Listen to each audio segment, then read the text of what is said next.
finally be able to just have the house to myself.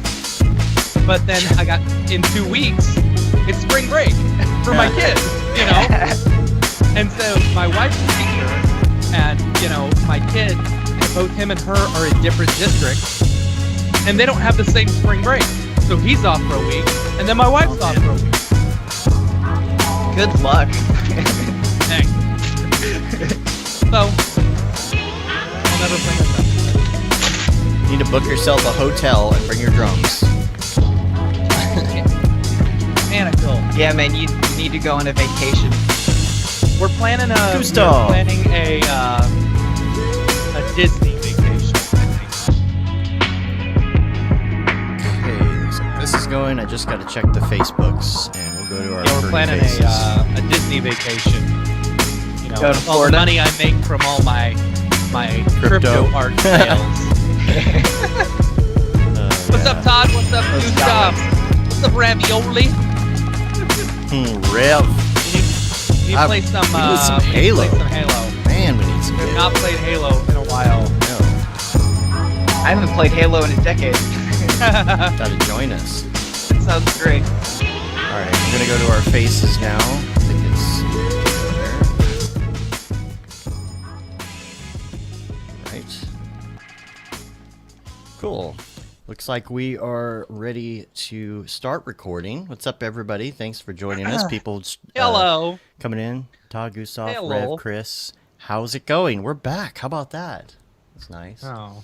I'm going to hit record on my thingy. If y'all want to do the same thing. Check one, two, just one. hit record. Yeah, Yes. that's what we're doing. Yeah. There we go. Oh, no wonder this is low. I was recording music the other day. All right, that's good. And what else we got? What else? I was going to do something else, and I forgot. Anthony, did he mention just to make sure that you've got your audio waveform up? Just keep an eye on it. Yeah, I was sharing screen and doing all this other stuff. I've got waves now. We're good. Oh, yeah. I Just was wanted gonna- to double check. I was just going to check my screen. I feel like maybe some of this is... Okay. No, that's working. Okay, cool. Instagram. Hey, look. Go Gorilla Filmcast. Sweet. All right. Hey, G-Rant. I feel like I haven't talked to you in forever. Like Lies. 3 seconds ago. Lies. All right. At Is everybody... actually 12:04. Everybody according to my Slack. Y'all rolling? You good? I am rolling, yes. Okay. Rolling with the homies. We're going to do a sync clap, so it'll be 1, 2, 3 clap, all right? You ready? All right. 1, 2, One. 3. You good? Do you want to do it again? You didn't have to count out. Yeah, let's I do it again. hesitated. Here we go. All right, let's do it again. 1, 2, 3. Cool. Perfect. That should be good. It's never perfectly good. aligned Kinda. anyway because of Yeah. Skype weirdness. I can't. My head doesn't wrap around the delay sometimes. Yeah. It's really weird.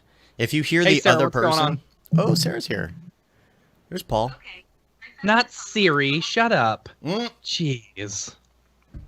That's funny. You said, "Hey, Sarah." See, mine didn't do it. All right. I think we're good to go. Let me make sure I mute my phone. It's muted. Hey, Alexa, put on The Weekend. What? I'm just curious how many people are going to hear that and The Weekend's going to play. Oh no. It's funny. Oh, man. Sorry. All right. I'm trying to get my Skype view so I can just see all three y'all. You have to drag it. Oh, like you froze whatever you did. Oh, wait. Oh, No, really? you're back. You're back. Now you're good. Now you're good. Yeah. You're good. Can you see the chat okay? Okay, now I can see it, but I think if Matt talks, it goes It to Matt. changes. Hello. If you put it in... Oh, there's probably like an auto. Put it in thing on grid or view Yeah. instead. If you change it... Oh, speaker yeah, view yeah. to grid view. You're on speaker view right now, aren't you? I need to get to. Well, if it's grid view, then the try setup is like. That's super okay. small. So then you just click and drag the person over to the top. Yeah. Oh, Skype. Gosh, why can't they fix this? come on, guys. The problem is they would have fixed it if they thought something was wrong with it. So there's some guy sitting at Microsoft who's like, Here's the thing: this is the just more fine. we use Skype, the more I don't mind it. You know, Yeah, it's just, but- everyone has issues when it first starts up. You know, Right. Or when you use it the first Yeah, time. you're just used to and- other things too. Like everything defaults, like your views change every time. And like they used to have a weird way you could lay things out, and that just disappeared recently. Their icons, it's I don't know. Anyway, all right, I think we're good to go. Everybody's recording. We are ready to roll. We got all our new segment stuff. Do you have your new notes and things, Matt? Are you good? I don't have them up. I need to get them up. Hold on. They're also in Notion, if you would like. Yeah. I know. Okay, Anthony Abbott, open. There we go. All right. So much stuff. So much to do. So much to do. Oh, that's cool that you got the notes in here now too. Yeah. Cool. All right. Gonna do this. Here we go. Cool. What's up and welcome to another Mograph Mocast. I'm Dave. And I'm Matt, and joining us today is the super talented Mr. Anthony Abbott. Hello. And Mograph is a supplement to our site, mograph.com, which is a motion graphics tutorial site with tutorials, plugins, podcasts, and other Mograph stuff. And on the show, we talk about everything ranging from motion graphics to Cinema 4D, After Effects, plugins, render engines, doing business, doing taxes, being a contractor, Cryptoart, and working for the man. You can email us, info@mograph.com. Let us know what you think about the show. Questions, comments, concerns, grievances, show topic ideas, artist suggestions, whatever it is. We're on all the things. You can find us everywhere. Facebook, Twitter, Instagram, YouTube, mograph.com. Send us stuff, noob or expert. It doesn't matter. Yep. I know a lot of people have questions about Cryptoart, but guess what? We got a new segment. You have to. You have to. Yeah. Some people don't like Cryptoart. It's because a lot of people don't like Cryptoart, and I get it. I too. thought it was dumb at first, but now I get it, and I'm like, all right, cool. Let's do this. Yeah. So yeah, we got a new segment that's going to be after our interview segment, and it's also going to be a weekly segment that's going to be clipped and put out separately as like a video. So check that out. It's going to be on our YouTube channels. Make sure you mash that like and subscribe button. Mash that like and subscribe. Bring that down. You need to add Cryptoart like without the pause into the thing. That was funny. Yes, Cryptoart. I think it's gonna get old. No, it's not in there it's not in the template. I'll have to find a good place for it. Let's see. Motion graphics, Cinema 4D, After Effects, plugins, render engines. Man, it's hard because I'm used to it. That's my jam. Say doing taxes, investing, or something like that, because it is. Plus we got the MoCoin channel. Yeah. In the Slack. Well, speaking of the emails, though, Nick Walagorski has an email, but it is a crypto email, so we're going to save that for the drop segment. It's called the drop. Yep. It's called the drop. And it has a segment audio intro, which we'll play on the live stream this week, but you'll hear it on the audio recording every week. The people that listen to that. And so, okay, this week, first of all, it feels like it's been forever because it has been forever. Snowpocalypse. It was nice taking a week off, No, that wasn't a nice week off. Like Snowpocalypse sucked. Snowvid 2021. We didn't have power. How are you guys doing down there? Yeah, we're what fine happened now. This last bit? Better now. Beautiful 70 degrees outside. All the 70, snow's gone. Sunny. Yeah. Allergies are back. Yeah. Except I stood on my in-laws' pool. It was frozen over. I got to stand on it. I believe you did that. I used what's her name? Kowalski's. Dang it. Laura. Laura, yeah. I used her technique that she showed on TikTok where you throw a rock up in the air and if it hits the ice, and like just dents it just a little bit, it's safe to walk on. So I did that on my in-laws' pool and I walked out onto it. It was very this scary. is something you do like in Idaho or like exactly. Not in Texas. Not in Texas. I mean, pretty dangerous. Yeah. But, it's nice. 70 degrees outside. Totally. Couldn't run any of my crypto mining, Yeah. I know. I long story short, what was it? Like 3 days basically with no power. It would come out every once in a while and you crank the heat for a minute, but you were lucky to get like 1 to 3 hours in that time. Yeah. Everything. So you couldn't get any work done, Well, and even your data had no there's no data even without power. Like the cell phone data was like 1 bar of nothing. So Well, mine was fine. I live right next to a cell tower. I do so too, but I'm everybody okay. was Everyone on it. else in my neighborhood. Yeah, that's true.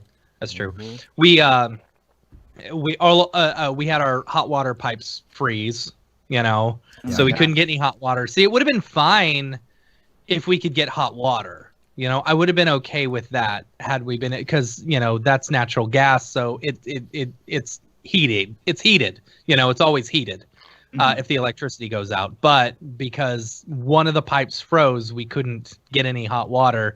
We ended up having to go to my parents' house for like 3 days. And I was fun. completely stuck But here. We were like, I had the Jeep.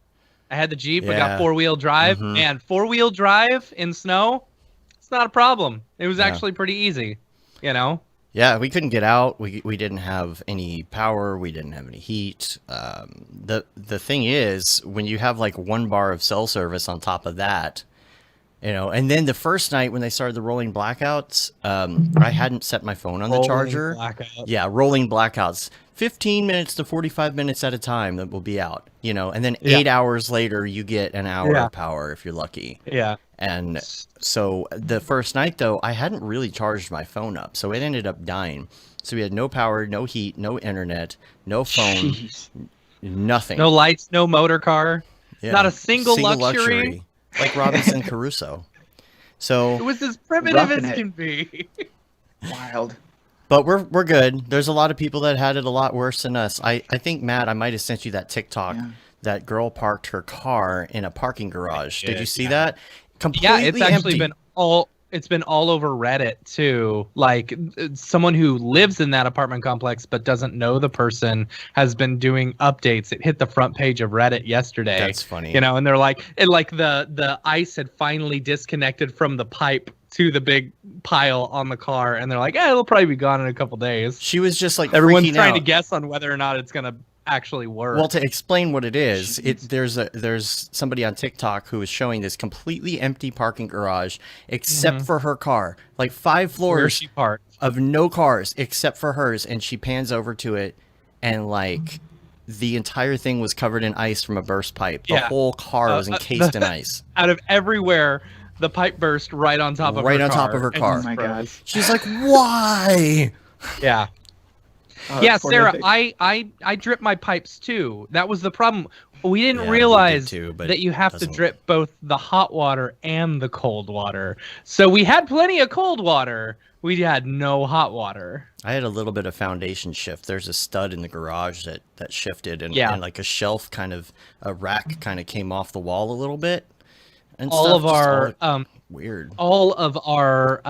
door frames, they're all cracked at the seams. Now. Everything's just shifting. There was Wow. there's weird loud popping noises because like the studs in the house just randomly Yeah. will like finally give just a little bit, and it's Yeah. fine. It's not really dangerous. It's just like, oh God, what was that? Yeah. It's Yeah. just Yeah. Texas. They're not equipped for it, and it's They're not not like built for it. no, and No. and it's because, the main thing about it is that like, how are you going to get like a bunch of sand trucks or salt trucks or whatever Yeah. in Texas Yeah. and pay millions of dollars to house them and keep them ready to go and all that and use them like once every 10 years? It's just not Yeah, worth yeah. it. Yeah. Yeah. So this Because is the what last big happens. freeze was 10 years ago or whatever. Yeah. I think I remember that. It was multiple days of us just being at home. When my I daughter don't was think I lost power then. when my daughter was born, there was a huge snowstorm kind of like that. Oh, yeah. Yeah. On her birthday. It was the same thing. I couldn't be with her on her birthday because of it. So it was like 11 years later, just as bad. But because Yeah. of that, we have some reschedules and things that we have to do. There's obviously we missed I a can show imagine. last week, so we're rescheduling that show to be somewhere like in the middle of maybe next week or the week after. We're working that out. We'll let you know. Then of So course, someone will get lucky and get 2 shows in 1 week. yeah. Yeah. Lucky you. But then there's Many Hues of Mograph, which was going to be Thursday night. I'm super bummed about that. And now we're trying to work out the timing on that. And I don't think everybody's calendar is syncing. So it's probably going to be Yeah. March before we can make the redo It's- of that happen. It's hard enough to get one person to line up your schedule, let alone like 4. Yeah. Yeah, It's harder to So- do those. Now, we're also toying with the idea of doing a Cryptoart special as well. Yes. I have been hit up so many times in the past week and a half asking about Cryptoart that it's like, okay, maybe we should just do a whole show based Special. on it. And we're in this constant like chat with EJ and Ariev, and so Ariev's gotten really into it. Like, it's almost scary. I feel like it's all become an addiction for us because I got a bit of a gambling addiction, I will say, and it's nice when you're winning, when you're up. Yeah, Matt in Vegas. So, oof. Oh man. So it's funny the amount of times I go up to Dave and I say, hey, while we're in Vegas, I was like, after I already spent all my gambling money, I was like, we should bonus ourselves. We should give and I keep the money and pay my bills with it, and he loses it. Yeah. And Matt goes to Vegas. Yeah. That's it, basically. Yeah. So everybody's been asking us about Cryptoart. Everybody's texting me asking about Cryptoart, and we don't have the handle on it that I think a lot of the hardcore people do, but I think we have a good understanding of layman's terms of a lot of things. Right. And and I feel like we can tell people how to get started and what the advantages and disadvantages are, and stuff like that. Yeah, well, tell me, because I feel like I have the most minuscule understanding of it. I feel like it's like, oh, you can go sell it for some Bitcoin, like. Yeah, but then there's also all the AI generated stuff that's like its own rabbit hole, and it's like I don't even know where to start. About the AI generated stuff. Well, we'll hold it for the drop, so we can do our drop segment all together. So because we want to talk about Anthony first, but I do have to say I was super bummed because before the storm hit like really hard, the day before we got a little bit of ice. Right, it was like it misted. It was just enough to cover every sidewalk with like this thin sheet of ice. Right, that was the day I was supposed to run my marathon. I was ready. Oh my I had God. been prepping the 2 weeks. The 2 weeks before you do this kind of dip down, it's your taper where you do less, and I was making sure I was like getting the right nutrients and I was hydrated, psyching myself up because I knew this was going to be really difficult. And I get up in the morning and I get my stuff on and I go out the door, and literally the sidewalk is sheets of the thin millimeter layer of ice. I'm like, I can't run 26 miles on this. It's not going to happen. Yeah. And the problem is we got stuck You'd in. fall after like 20 feet and then you'd be, you'd break something and have to wait 2 months. Yeah. And the problem is all fat again. With all of this weather, I couldn't go keep it up. I couldn't practice. Yeah. So I went a week without running. I can't go do it now. So as of today, I've got to start over basically the last 2 weeks of training. It sucks because I've got to go, what a hassle. Like 4 or 5 times this week, and then next week and kind of taper it back down, and I got to get back in. I mean, and I was eating like crap What are you going to do once we start traveling again? Are you going to just hit up the gym every morning like Casey Huffy does? Run. Me and EJ will go do our morning jog. Yeah, that's right. And grab some coffee, and it'll be fun. No, but I've been eating terrible during this too, because we're just sitting there eating what we have in the house, and you get down to the Twinkies. What are you gonna do? Gotta eat the Twinkies. Well, also, it's like when you're running that much too, you get like this hunger, like this deep primal, you just start stuffing, and like you're going through so many calories. I mean, you can't really outrun your diet, but I remember I did a couple of half marathons. I've never done a full, but man, you get so hungry. Yeah, you do. I mean, I'll go out and I'll burn. The last one I did was 20-something miles, and I think it was 20 miles, and it was 3,000 calories. I'll sit there and eat a whole pizza afterwards, and it still doesn't make up for it.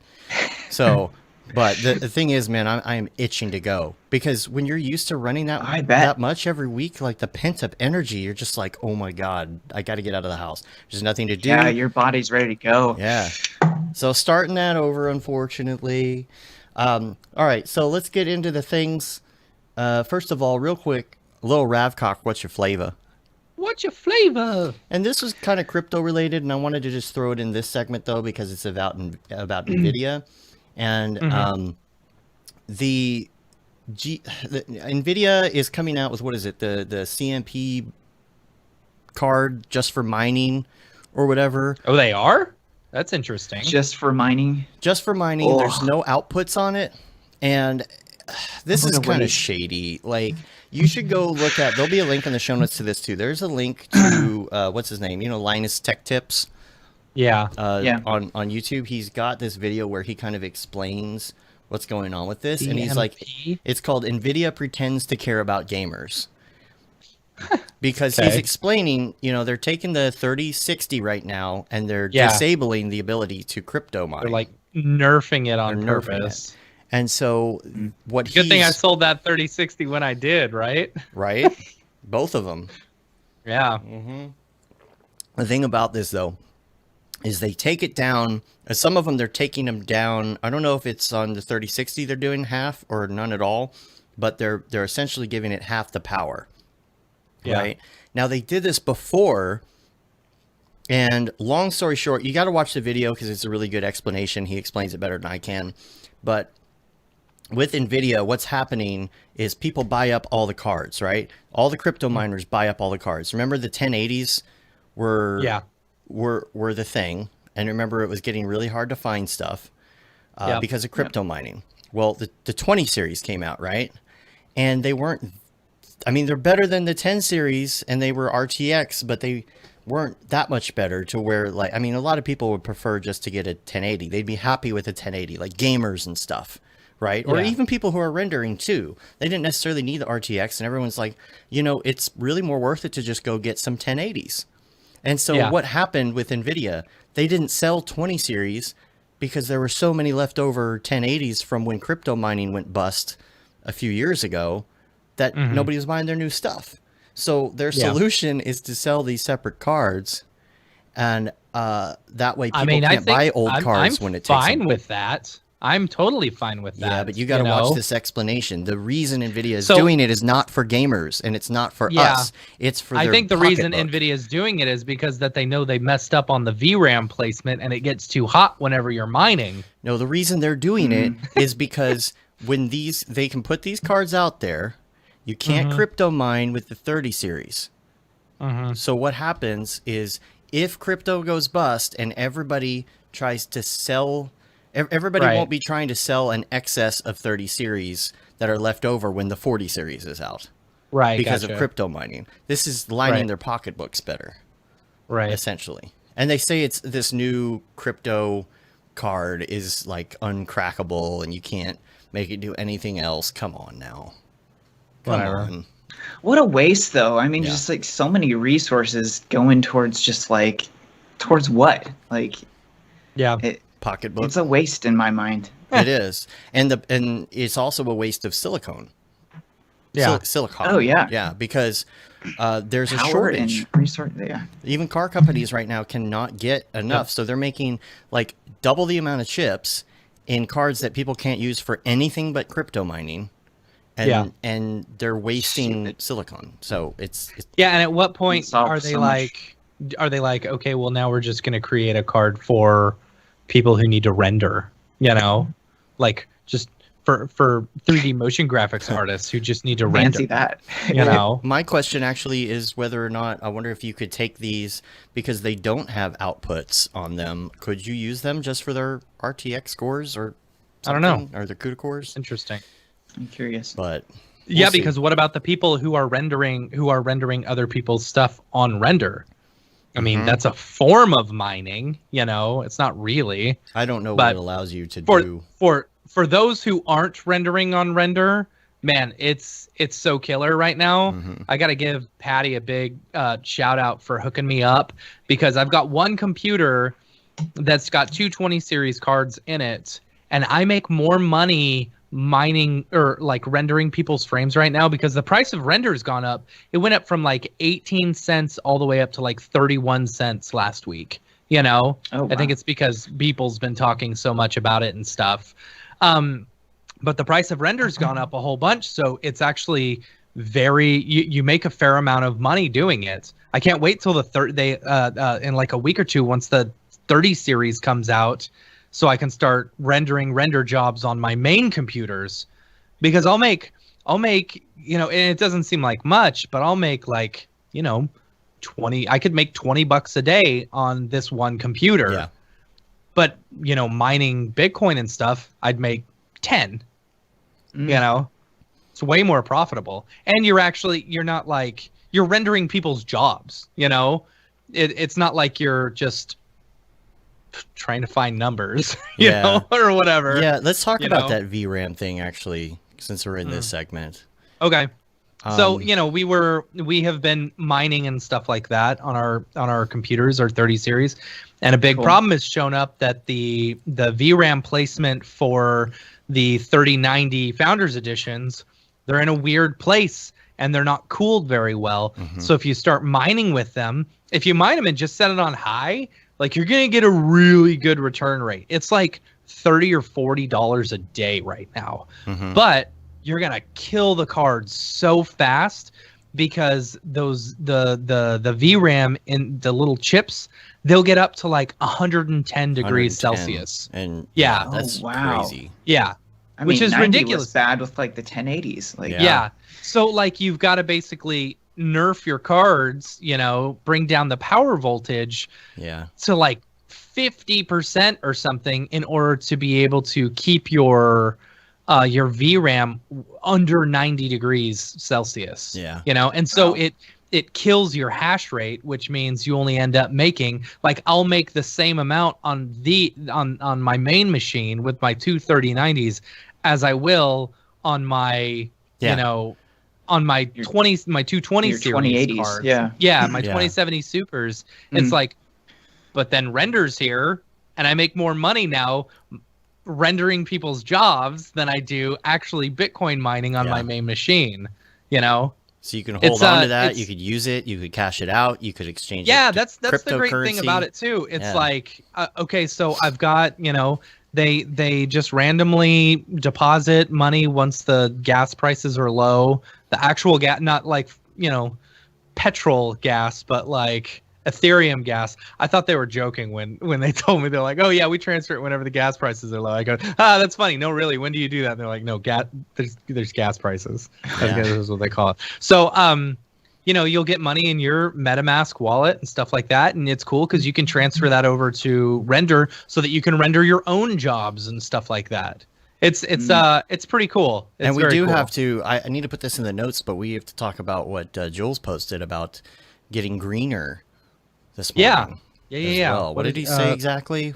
So I know there's a big talk about, you know, how much. I mean, you can't talk about Cryptoart or anything on Twitter without someone coming at you saying, well, what about the environment? Right. You know, and yeah, of course, that makes sense. You know, the good thing about the Cryptoart is that it's built on the Ethereum blockchain versus like Bitcoin. Bitcoin is just, it's bad for the environment no matter what. And I don't think they're ever going to change that. Problems with it. Yeah. You know, but when it comes to Ethereum, they've got different things that they can deploy in order to make it more environmentally safe, or, you know, friendly, so that it takes up less resources. And I think that's what Render and Jules and them were talking about on Twitter, is that they were looking into switching over, or in the process of switching over to, it's like a Ethereum 2.0. Now, don't quote me on this. I can't.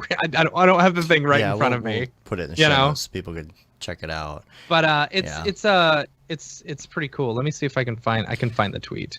It says, to reduce the carbon footprint and better manage render transaction costs, we moved to a new payment system. The development of multiple Ether layer 2 solutions for render has already entered the testing stage. The future is scaling low cost, low energy payments on Ethereum.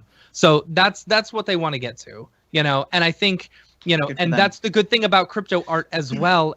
You know, they're not being associated with Bitcoin, they're being associated with Ethereum. So while, yes, there are, you know, there are a lot of environmental impacts that you know, Cryptoart and stuff has. It's going to change because they're going to get onto this new Ethereum. It's going to get better. There's going to be carbon offsets, absolutely. all of that.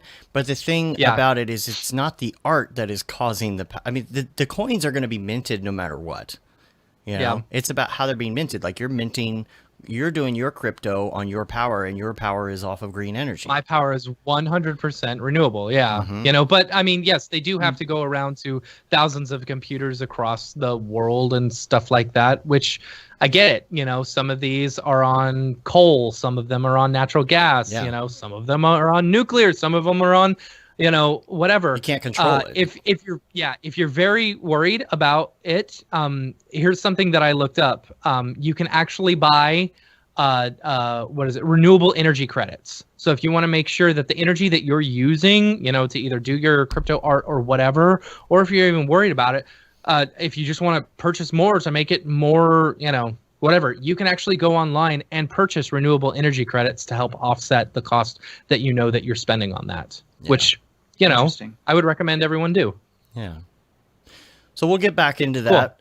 More of this in the crypto segment, but all right, Anthony, let's talk about you. We're going to start from the beginning, kind of roll it back, and I want to know how you got into this, because honestly, we've met in person and things and chatted and whatnot, but I don't really know. Mograph, baby. Don't know that much. Mograph. Yeah. You caused a lot of stress on me that last week before Camp Mograph. Oh, I know, right? Like, where do I go? What do I do? You guys ended up picking me up from the airport, and we picked up everyone. Lost soul.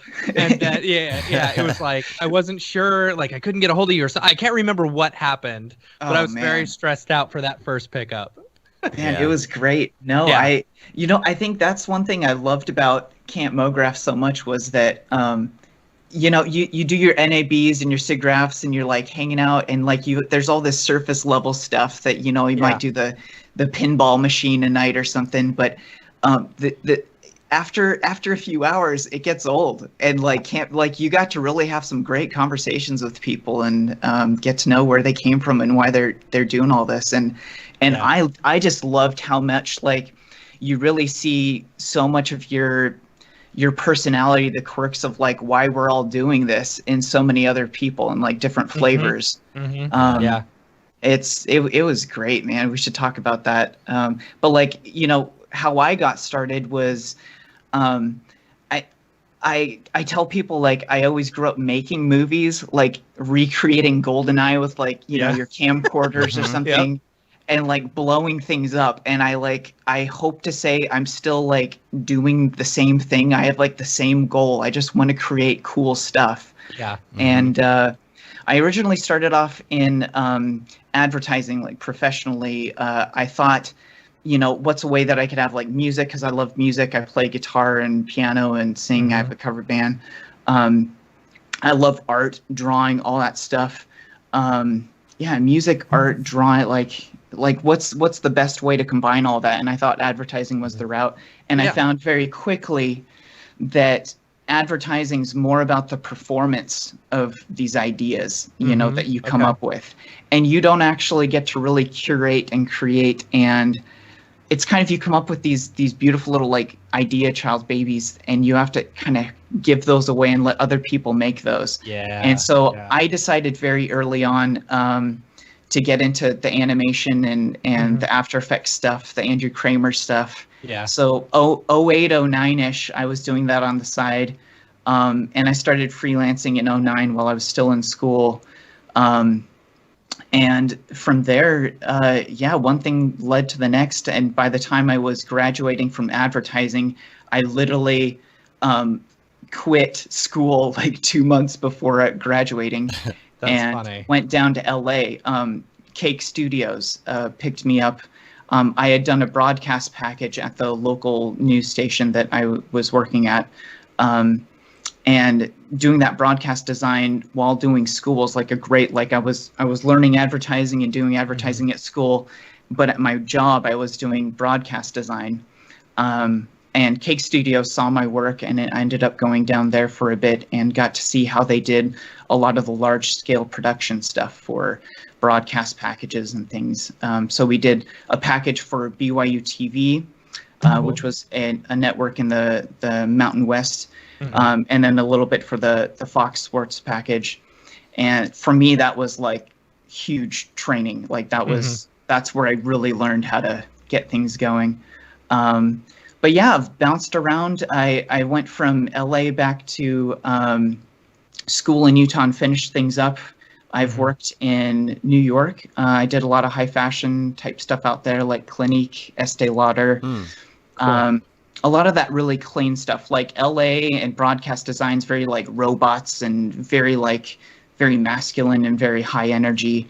And New York was like a great chance to like learn what aesthetics and beauty and minimalism and just all that very designerly side of things really thrives.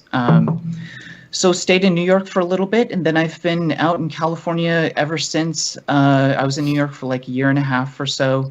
And the last 6 to 8 years have been out in San Francisco freelancing. And the last 4 years I've been over at Swordfish. So a lot of big tech type stuff out here. And I freelancing around to different shops in the city here. I just ended up falling in love with Swordfish and the people, and it was my favorite flavor. So I ended up just growing roots over here. So we're all working from home still, and it's you're in San Francisco, right? Yeah, I'm in the East Bay, but yeah, we're in San Francisco. How's the scene there right now? Yeah. Like property, the rental prices must have finally gone down, right? For everything. You would hope, right? It's actually pretty wild. I can't say, in the past window of like this past 6 to 8 months. I mean, I really haven't been back to the city since I did we did the presentation last year with you guys for the Maxon. Swordfish. I presented for the Talos project.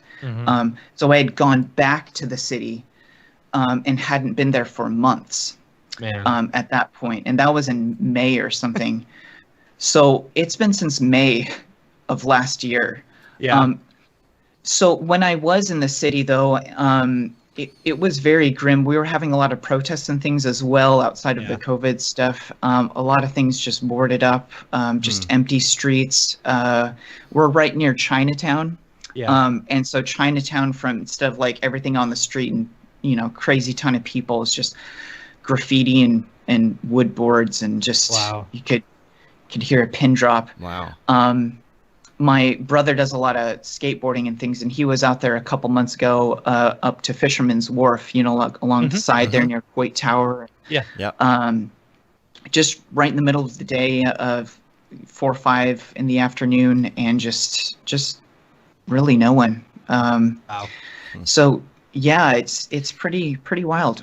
That's absolutely insane, and it just goes to, I don't know what it goes to show, but like, the fact that like a big city like that can just be taken down, basically by something like this.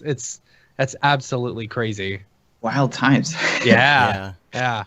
I'm curious, like, do you think, with everything boarded up and shut down, do you think things are going to get back up and running? Like, or was this too hard of a hit for San Francisco? You know what I'm saying? You know what?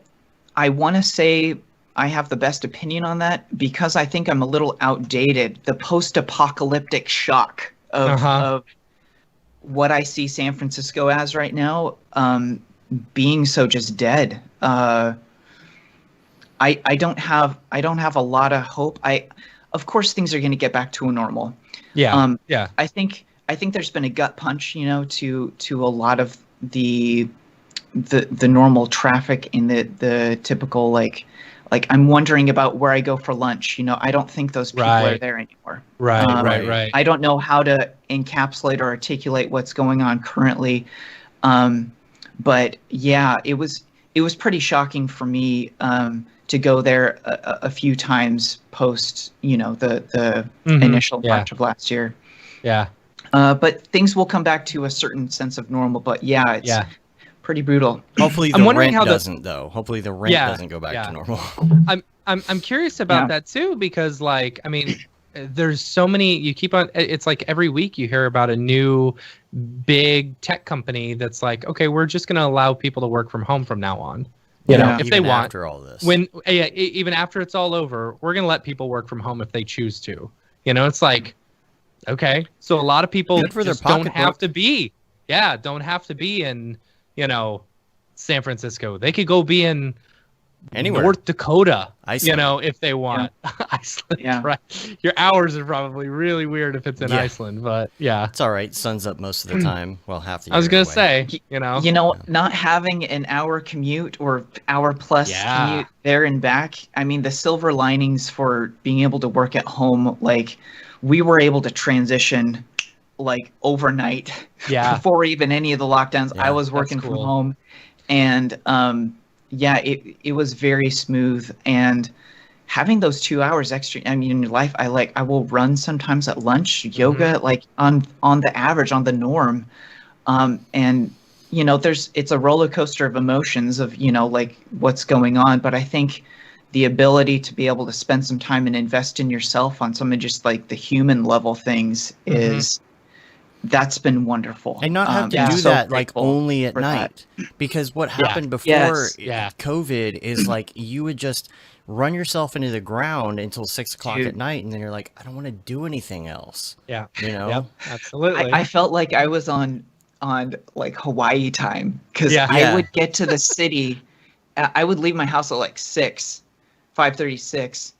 I'd get to the city and work out for an hour or two, and like hour and a half, and then have like maybe a half hour breakfast or something, and get to work by 9-10ish. So by the time it was like starting work, it felt like noon, because I'd been up for 3-4 hours, you know?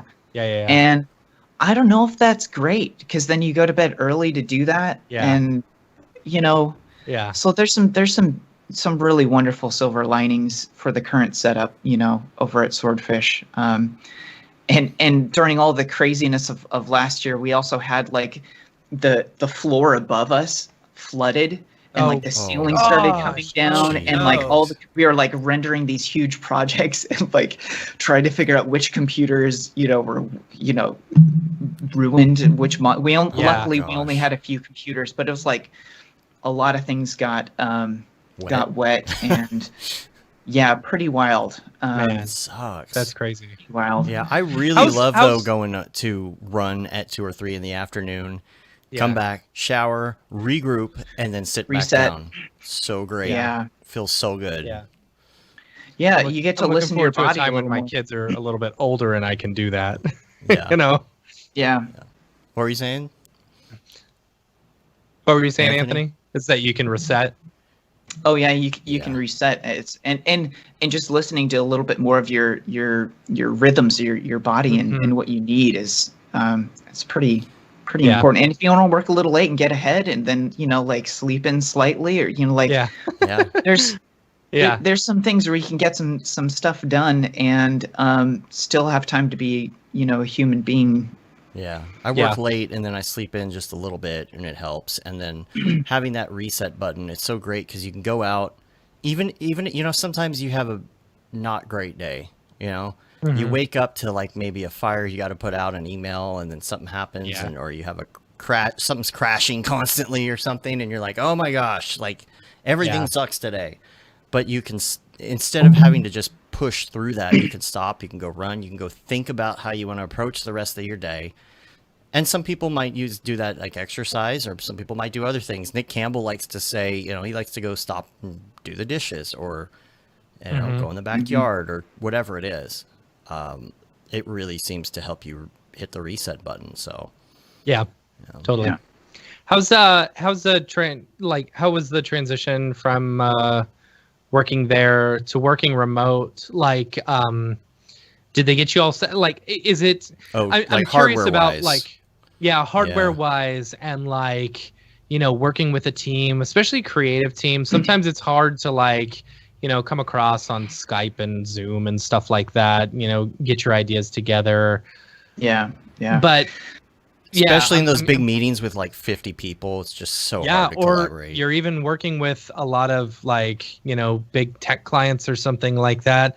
How do you keep projects safe? And, are you rendering locally? Are you rendering farms? Are you rendering only there? I'm curious about that. Yeah. Okay, so the the transition looks a little bit like this. We all have a remote desktop setup, and I think a lot of people do this, like TeamViewer, Apple Remote Desktop. A lot of us use Mac and PC, and for me, TeamViewer works great on both. We pipe into the studio. We have all of our render farm there. Everything's rendered there, encapsulated. Cool. Nothing's like, there's no loose ends. We're not doing stuff on our desktop and like uploading to Dropbox or something. So lightning fast internet for everyone. We got a huge farm that's still cranking. Everything's local. There's no up and down.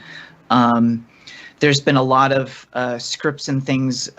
One of our guys, I mean, Swordfish does motion and animation and production, all that stuff. We also do we create software and things. So we have all sorts of proprietary After Effects like plugins and things that have enabled us to have a lot of automated projects set up, nice. Naming and convention, all that stuff when we create things. So as far as like the hustle and bustle of sitting with your producer and setting things up right, it's very slick, and I really appreciate that. The guy that does it's like Brendan. He actually made the extractor plugin that you use in After Effects for EXRs and things. And he's a real cool guy. But we've got a great little pipeline as far as render farms, as far as like proprietary scripts that keeps all our projects super slick. And for the most part, things have. The transition was super fast because we already had a lot of that working for us before. That's cool. I'm guessing you do like a lot of EXRs and things then. Yes. Yeah. Are y'all working in Aces? Gotta ask what? that. I've been curious. I'm curious. I've had one project where I had to deal with that, and I remember the funny thing of that was, I was reverse engineering a project that was already in that in that space. And I noticed all the lighting was super hot. In order to view even the render image, I needed to have the Aces LUT on there.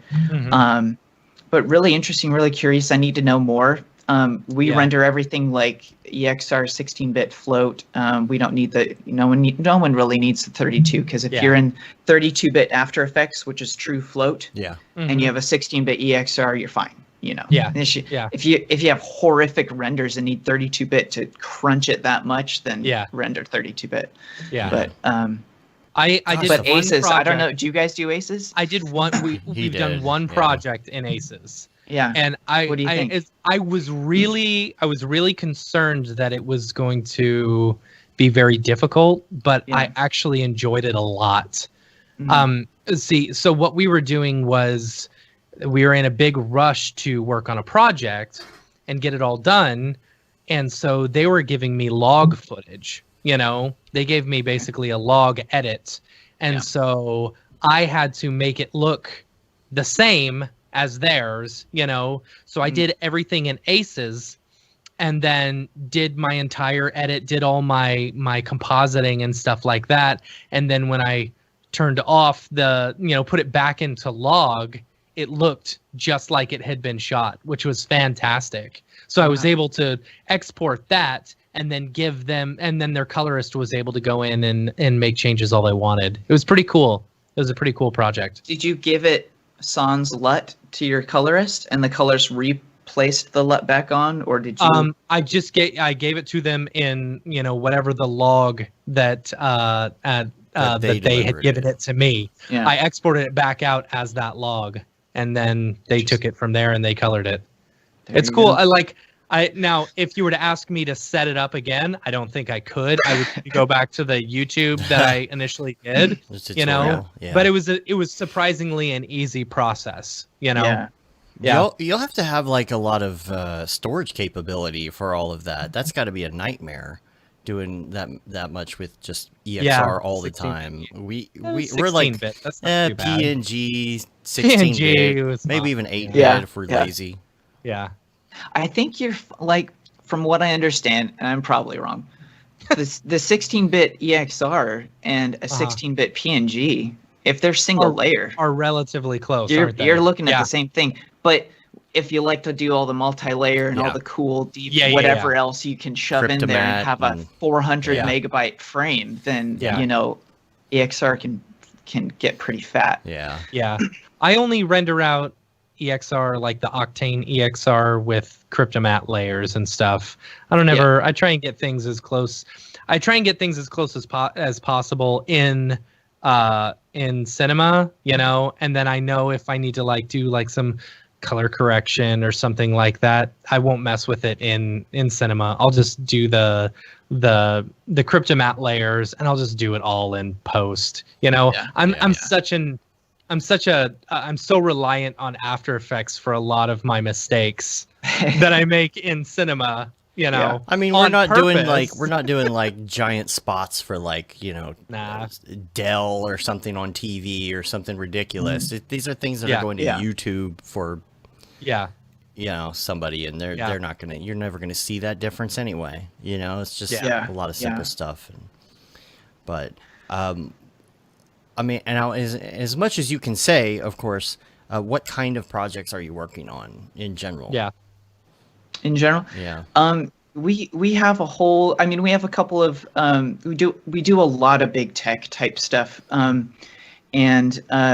we have quite a bit going with that, and a lot of what we do actually is NDA. So it's like trying to pick apart like what we can chat about. Some of the really cool things, and I mentioned this last year in my presentation, we did the whatchamacallit, I'm spacing. We did the Facebook, one of the Oculus conference opener cool. type things where we showcased the Oculus render. Some of the GoPro releases we've done in the past 1 or 2 years, which have been really cool. App Dynamics was a really interesting like big data company. We did a conference 8K conference opener, which we were really proud of. But that was really cool. We ended up getting this Italian sound designer that just did an excellent job at like composing a whole track just based off of what we created. That's cool. So that was AppD. Recently we did they had this really cool it's called Sensel. It's this sensing technology that they're developing, which we did a release video for their kind of like showcasing their technology. So that's on our website on swordfishsf.com. So that was a really interesting piece where we got to do a lot of visual metaphors that we came up with. So to showcase how this touchpad technology works and what's it really getting from your use cases on it. So we do a lot of fun stuff. I mean, recently we helped out with Joji. You guys talked about that a couple weeks ago, the Joji music video. We have an amazing Houdini artist, Dan, who had done a lot of say a handful of shots for that. So that was like a music video, which is totally different. Last year we did the Talos, which was a really interesting kind of, hey, what we have downtime, in between some of our big retainer projects. So we did a whole short for that. And that was a really interesting piece that we all were super proud of. And we got to talk about that last year. We do a little bit of stop motion as well, and we have quite a few. Yeah. We have quite a few animators like ex-ILM Disney style like character people that do their thing. I feel like character animation is kind of like playing the violin. It's like it is, yeah. They like specialize in that area. It's tough. And then it's tough, man. You gotta know all this stuff. I mean, like our intern back in the day. Well, he's still around, but he doesn't show up in person because of COVID. But Pickle Nick, he has an acting background that helps him a little bit when it comes to character animation. Oh, fun. His degree from college is in acting. So he understands movements and stuff like that. So it's really neat seeing him animate characters. Because me, I'll just be like, all right, ease in, ease here, blah blah blah. But he'll actually make it look like an actual person's moving. Yeah, he'll let it breathe. Yeah. It's unbelievable to see some of like the iterations of like 1 or 2 rounds of some of these character animators. One I'm thinking of Jen and Scott. Like, you just give them like 3 hours and like, hey, I need this like 5-10 seconds worth of like animation, and to see a rough of theirs, it just blows your mind. They work on a level and intuition that is sound. Like, you just, it's right from the beginning and just gets smoother, you know? Whereas I do something and it's like, ease in, floating bodies, you know, like it's wrong from the beginning and eventually gets right, you know? Yeah. Theirs is right from the beginning. I do a lot of multiple passes. Like, and I do everything kind of piece by piece. It's like, first I'm going to animate the right hand, then I'm going to animate the left hand, then I'm going to do the eyes, then I'm going to do the blinking, you know, and I'll go through the entire piece and do that. I don't know if that's how everybody else does it, but then I'll go through again when I'm done and start doing the refinements. You know, I kind of got like the rough keyframes on everything and then just going in and fine tuning. And I don't know, I feel like I'm okay at it, but I still don't like it. You know? Yeah. I don't know. I haven't done a ton of it. I feel like for me, it's a little bit more time consuming, you know, because you're right. You know, doing character stuff is like, you know, playing the violin. It's like you understand, you know, like a lot of the stuff that EJ was talking about, you know, the way motion moves and stuff like that during his talk at Camp Mograph, it's like, the squash and stretch and stuff like that, and like at what keyframe things should be doing this, like that's ingrained in their brain the same way, like, you know, diffuse and specular things are ingrained in our brains, you know, making a material or something. Yeah, totally. So, but there's a decent process of, you know, I think most things is, you know, the broad strokes and then refining, you know. And that seems to hold true when it comes to rendering or even, you know, character animation. It's just get the big things blocked in there, your composition or your main poses, and whittle down from there. Yeah, I do a lot of blocking and camera moves and wireframes, and then bring all that into After Effects and really just kind of set up a framework usually. And then, like you said, just kind of go back for another round, you know, very non-linear in that aspect. But do you guys do any Duic in After Effects, or what? I have played around with it, but I don't do. If I was gonna do, and this sounds stupid probably, but if I was gonna do some 2D animation, I may just do it in Cinema. That's not stupid. I mean, isn't South Park all done in Maya? Yeah, South Park is done in Maya, but it's like I did a like a tutorial a long time ago on like actually rigging up like a 2D character in Cinema. I can't remember how to do it, of course. Joke's on you. I don't have a middle name. I remember that one. Right. Yeah. So like I feel like if I was gonna do that, I would probably just do it in Cinema. You know, unless it was if it was like a really drawn out and they just needed to be at like the side angle, you know, doing this and blah blah blah.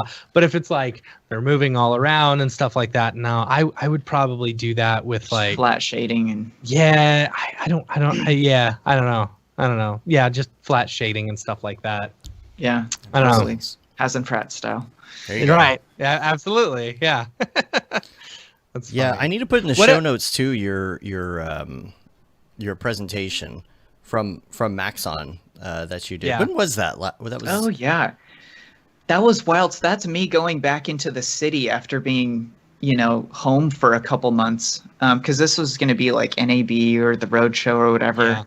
And this was great. This was presenting on you know, what Swordfish, some capabilities and things, and then mainly our Talos project, which is that sci-fi type, you know, project really we all kind of stuff. ended up creating.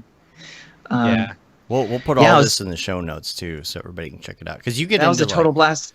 Substance and everything, right, man? Like in this. Yeah. Look at that, getting all greebly and everything. that was a deep dive into textures and making textures do all the work and modeling and things instead of doing it by hand. That was a lot of fun. Displacement. Yeah, we're super proud of that. Displacement's a lifesaver. What are you mainly working in? Like I see cinema here. And Substance. Redshift, Octane, Arnold. Yeah. Well, so here you're seeing Substance. I've been diving a lot into several different modeling and texturing type packages. I've fallen in love with Moe over the last couple years. Moe. Moment of Inspiration, MOI. Huh. Okay. All right. So I do a lot of, think of Moe as like Illustrator, but for 3D.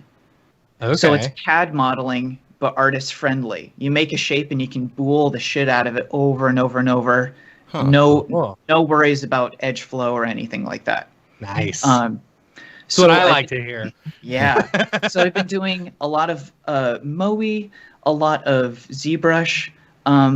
Definitely always cinema is my hub. Cinema is like where it all comes together, you know, that's where all the magic happens.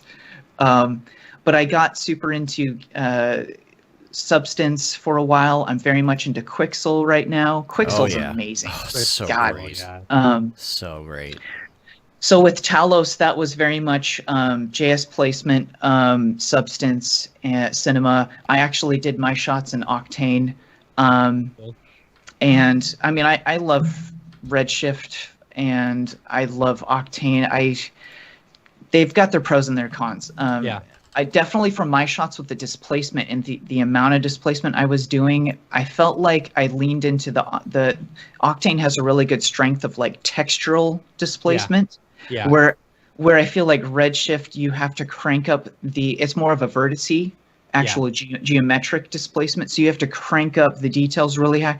And I could be doing this wrong, but from my tests, it seemed like, you know, I already had something good going on in Octane, and it was working really nice with high fidelity for the very complex displacement, and I just stuck with that.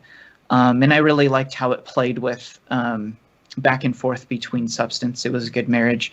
Yeah. But I've also done stuff in Redshift that I'm absolutely in love with, and there's certain controls in Redshift that, you know, you have to kind of say goodbye to with Octane. So you know. Yeah, I could get in a conversation about renders and render the displacement is hash that just out all day. The displacement is beautiful in Octane. It's just so easy to use and so gorgeous.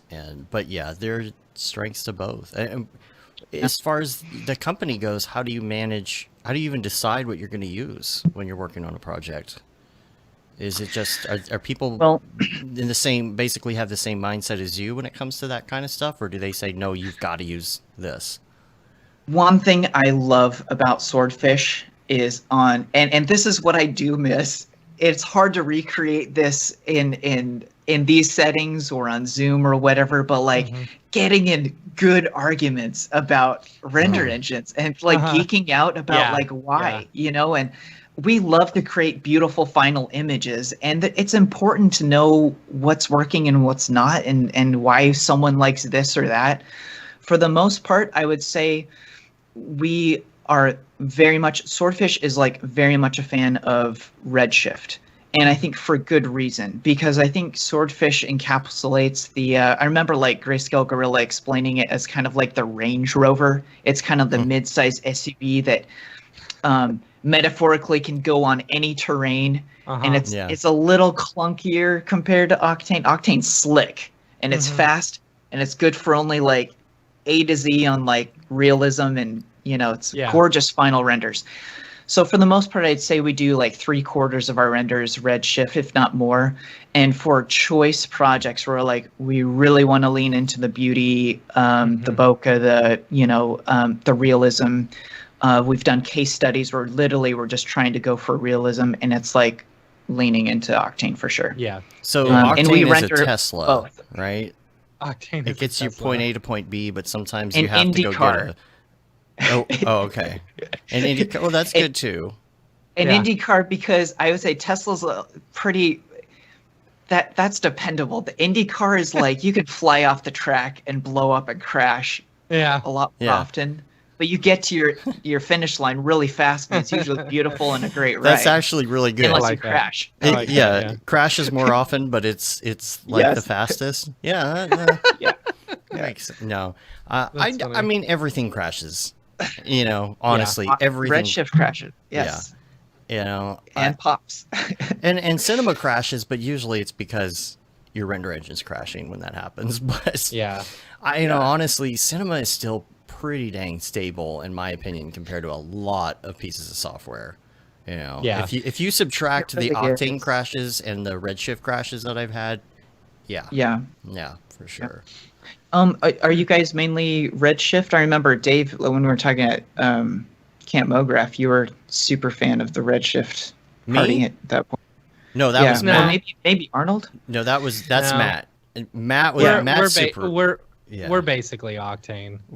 Basically Octane. Okay. I've used Redshift once or twice since I renewed it in November. He went off on the Redshift train for a while. And I did. I just didn't have the bandwidth. The thing is, like, I was gonna go full Redshift, and then I jumped back to Octane because anytime Dave and I share a project, you know, Dave's more comfortable in Octane. I'm fine with it, you know. And then these past few projects, it's like, oh, okay. There's, you know, with the whole light exclusions and stuff like that, it's like, all right. Light and now that we've got 3090s, you know, and Pixel Plow, you can now do Octane renders, and you got the render network and stuff. It's like, all right, I don't need to go. But every once in a while, you can't run the race car. You need to go rent a Ford Super Duty and haul some materials back and forth, like you do. The dependability of Redshift is cannot be understated from a studio level. Absolutely scalability on an artist and a user design level, and hey, I have a node graph. I drop a texture in, it gives me a preview of it. I can zoom into that. I can connect it to the next node, see what that node does. I'm not doing Redshift. I have a hotkey where I can pop my latest node, to the surface output and make changes based off of the live render. But like in Octane, it's like I can already see how my noise is crunched right here. Right in front of my face, full screen, or a zoom out. And so there's things like that I only bring up because I love both of them, and I want them both to be like nipping at their heels, like they. That's the one clunkiness of Redshift that I want to see improved is being able to have and they may have already done this to a certain extent, but the in node, the UI, the actual experience getting elevated so we can have a little bit more feedback. If we drop a texture in, I want to see it. I don't want to only see espresso, or espresso. The Octane stuff has been relatively stable from what I hear in the newest version. I haven't used it yet because I didn't want to update everything, but everybody's really saying the newest Octane is very buttery, speedy. But, and the denoising in Octane is incredible. It is. That's king. I really do. You like no it. longer have to wait. Yeah, a lot of people really don't talk about their denoising that much, but there's some stuff that you can do and then kind of pull back the denoise and mix it, and then you can render that beauty pass. Man, you could get some great looking stuff in minutes.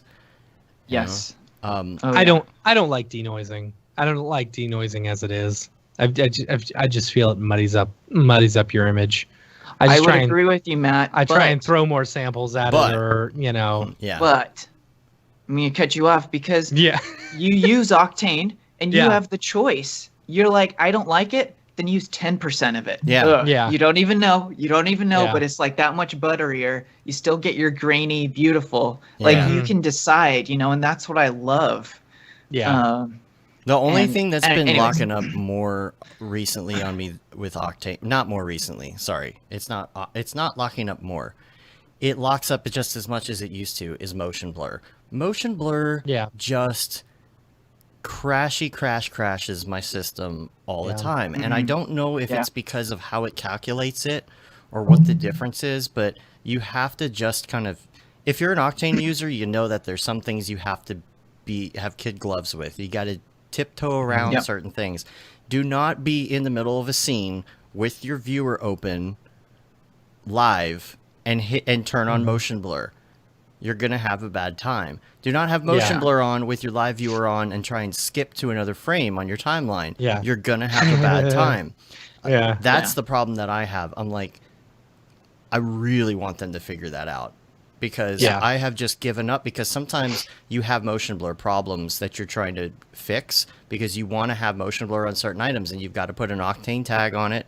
You've got to change it to, it's what is it called? Transfer vertex, whatever that is, and GUIDs or whatever it says on it, you got to turn those checkboxes on because something isn't blurring that you want to blur. So then you turn that on, and then the whole vertex thing just motion blur. Crash, just because you turned it on.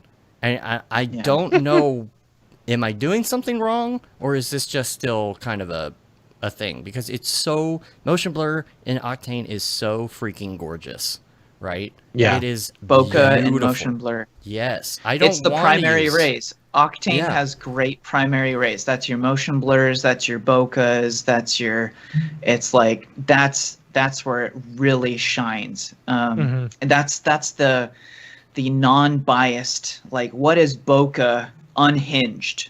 No cheats. No cheats. And what's motion blur? No cheats for the most part. Like, these are GPU renderers, so bullshit can't really talk too much about. Like, I mean, it's probably get into like more V-Ray or Arnold or something, and you get better, outside of the GPU cheats. But for the most part, I think the biased renderers have better primary rays, and that's what gives you your gorgeous bokeh. Yeah, I don't want to use RSMB. But sometimes I have to. Yeah. Sometimes it's just like, there's too many bits and pieces to figure out to get all my motion blur working just right. I'm not going to bother. Just throw stock RSMP on, you're fine. Worst. That's the worst. At least do a vector pass, just like with regular render engine, with regular standards, so that you can make it look nice. There's been so many times where I've noticed that it looks the same with a vector they look the same. motion vector. Yeah. Yeah. Here's the problem I had where I couldn't use vectors. I was doing a character animation, and this is kind of a it's a 3D character, but he's very flat. It's for a local spot in Nashville. And he's not like full-blown character like Matt's doing one that's like a fish and it's like full-blown character, but mine is kind of a stick figure-ish looking like bendy limbs character, and I used that technique for the audio track with Mograph of effector, to where you can do the different stages of the mouth and have the audio affect the mouth. And then I just kind of went in, and when I felt like it needed a certain vowel or something, I would just manually put it in. It made the mouth post-morph that. Yeah, it was great. The problem is those are separate objects. Those are considered separate objects. So when the mouth would go from closed to open, two separate objects, there's not going to be a motion blur on that. When the mouth goes from closed to open, it's this object turns off and this object turns on. It doesn't know that they're related. So you have to go in and do something like RSMB if you want that to motion blur at all. Yeah. Yeah. So. Or you could have a third object that is a third piece of geometry, and that third piece of geometry says, hey, take state A, and then and state A is all your motion, all your normal animations, and then your state B is, hey, reference that second piece of geometry and then morph to it. Possibly. It would just, but I don't know. Yeah, that's where you get into like dialing and seeing if like the vertex motion blur is actually working. And that's too much for me. I'm getting too old for this. Well, I know. But I'll tell you what, though, I do. A project last year that I super loved was Sensel, or it's probably been a year and a half, 2 years now. But Redshifts, they're like their golds and their leads, and they're like some of their standard settings for like the index of refraction or index of reflection, where you can dial it in and have the RGB all separate. I've loved some of the results I've gotten with that. Is that what Blake Redshift- Catherine uses? Does she use Redshift for all like gold? She and... does use, yeah. Yeah. She uses Redshift, and that's Yeah. why her stuff is so gorgeous. Because you can choose, oh, I want my gold to have like this color and then this index of refraction, and it's a float number. And that's kind of like Octane-y. And Octane does great, but Redshift, you can say, I want this index of refraction based off of this scientific table where there's like 3 numbers, Right. one for R, G, and B. Yeah, yeah. And when You can do that. to You can split do that those with metallics in Octane as well. Can you do that now? Yeah. Oh, with the new metal stuff. Yeah. Mhm. Yeah. Or their universal Yeah. shader, probably. Yeah. So that, but also the thing that I love in Redshift is you can have let's say a vibrant material or something, or a vibrant texture. You can pipe it right into the surface and say, instead of being a material, I don't want any shading on this. I just want total vector, beautiful. So let's say you have like a paint splatter or something and you want to put that on paint, but then you can have other super realistic stuff around it. So you can get these cool kind of like stylized controlled scenarios where it's like one is a surface shader, no shadows, no reflection, surrounded by something, pretty realistic. Yeah. And I think that duality is pretty That's one thing I interesting. wish We did that Octane on did. itself. Yeah. Octane's Like, luminant materials. Octane, you can't do that. Yeah. It would It's be only nice. going to be realistic-ish. Yeah. You can do an emission Yeah. texture that doesn't emit any light, but still Yeah. you have Or to you can do control it the tune- flow. To dial You that. can do the still. tune kernel or whatever. Yeah. But that's about it. Yeah. I've got that anime render or whatever kernel coming up, Yeah. but I don't know. It's gonna be dope. Very specific. Last question before we get to the drop here. I wanted to Yeah. ask you, like, how do you feel and how you work as far as your personal reel and things when you do have to work with a lot of NDAs? We do the same thing. It's like, we worked on Madden last year and we can't show it off. Yeah. We got NDAs Can't and show it things. off. We Can't worked put on- it on our reel or anything. So Yeah. our reel's 2 years old. We've got with a no new lot work of on Only- stuff. Yeah. Yeah, right. So I wanted, so this was great. I'm so happy to do, another chat with you guys. Doing my reel, this forced me to get my reel in order. And I was having kind of this existential, like, geez, I'm having to pull stuff from 2012 and Yeah. pop this in here. No one should have a reel as long as I do, but still, I'm like trying to shove some stuff in there, and I'm realizing the amount of things that I can show. That's a challenge I think a lot of artists go through, especially in big tech. Yeah. So luckily, I've had a great opportunity to have dipped into LA. Some of that stuff still holds up. I have something from Cake, from 2012. I have stuff from New York in there. It's hard to be able to show and say, articulate, this is what I do. I've done a lot of like VFX soup, like on set with like, tracking and getting the mirror balls and the thetas and lighting and stuff. And it's like, most of that stuff's for a product that's not going to come out that's NDA and hasn't come out yet. And you're putting the product in there, but you can't really show it. So there's a lot of that you deal with. I don't know how you guys do it. For me, it's meant this. I've had a reel that was public in 2012. I had a reel that was under the table where I could just show to certain people if they needed, if they asked. But luckily from freelancing, all of my work has been word of mouth. Yeah. And that's a good thing and a bad thing.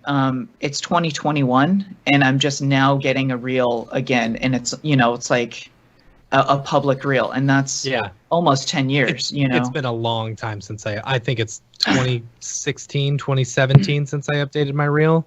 My own personal one.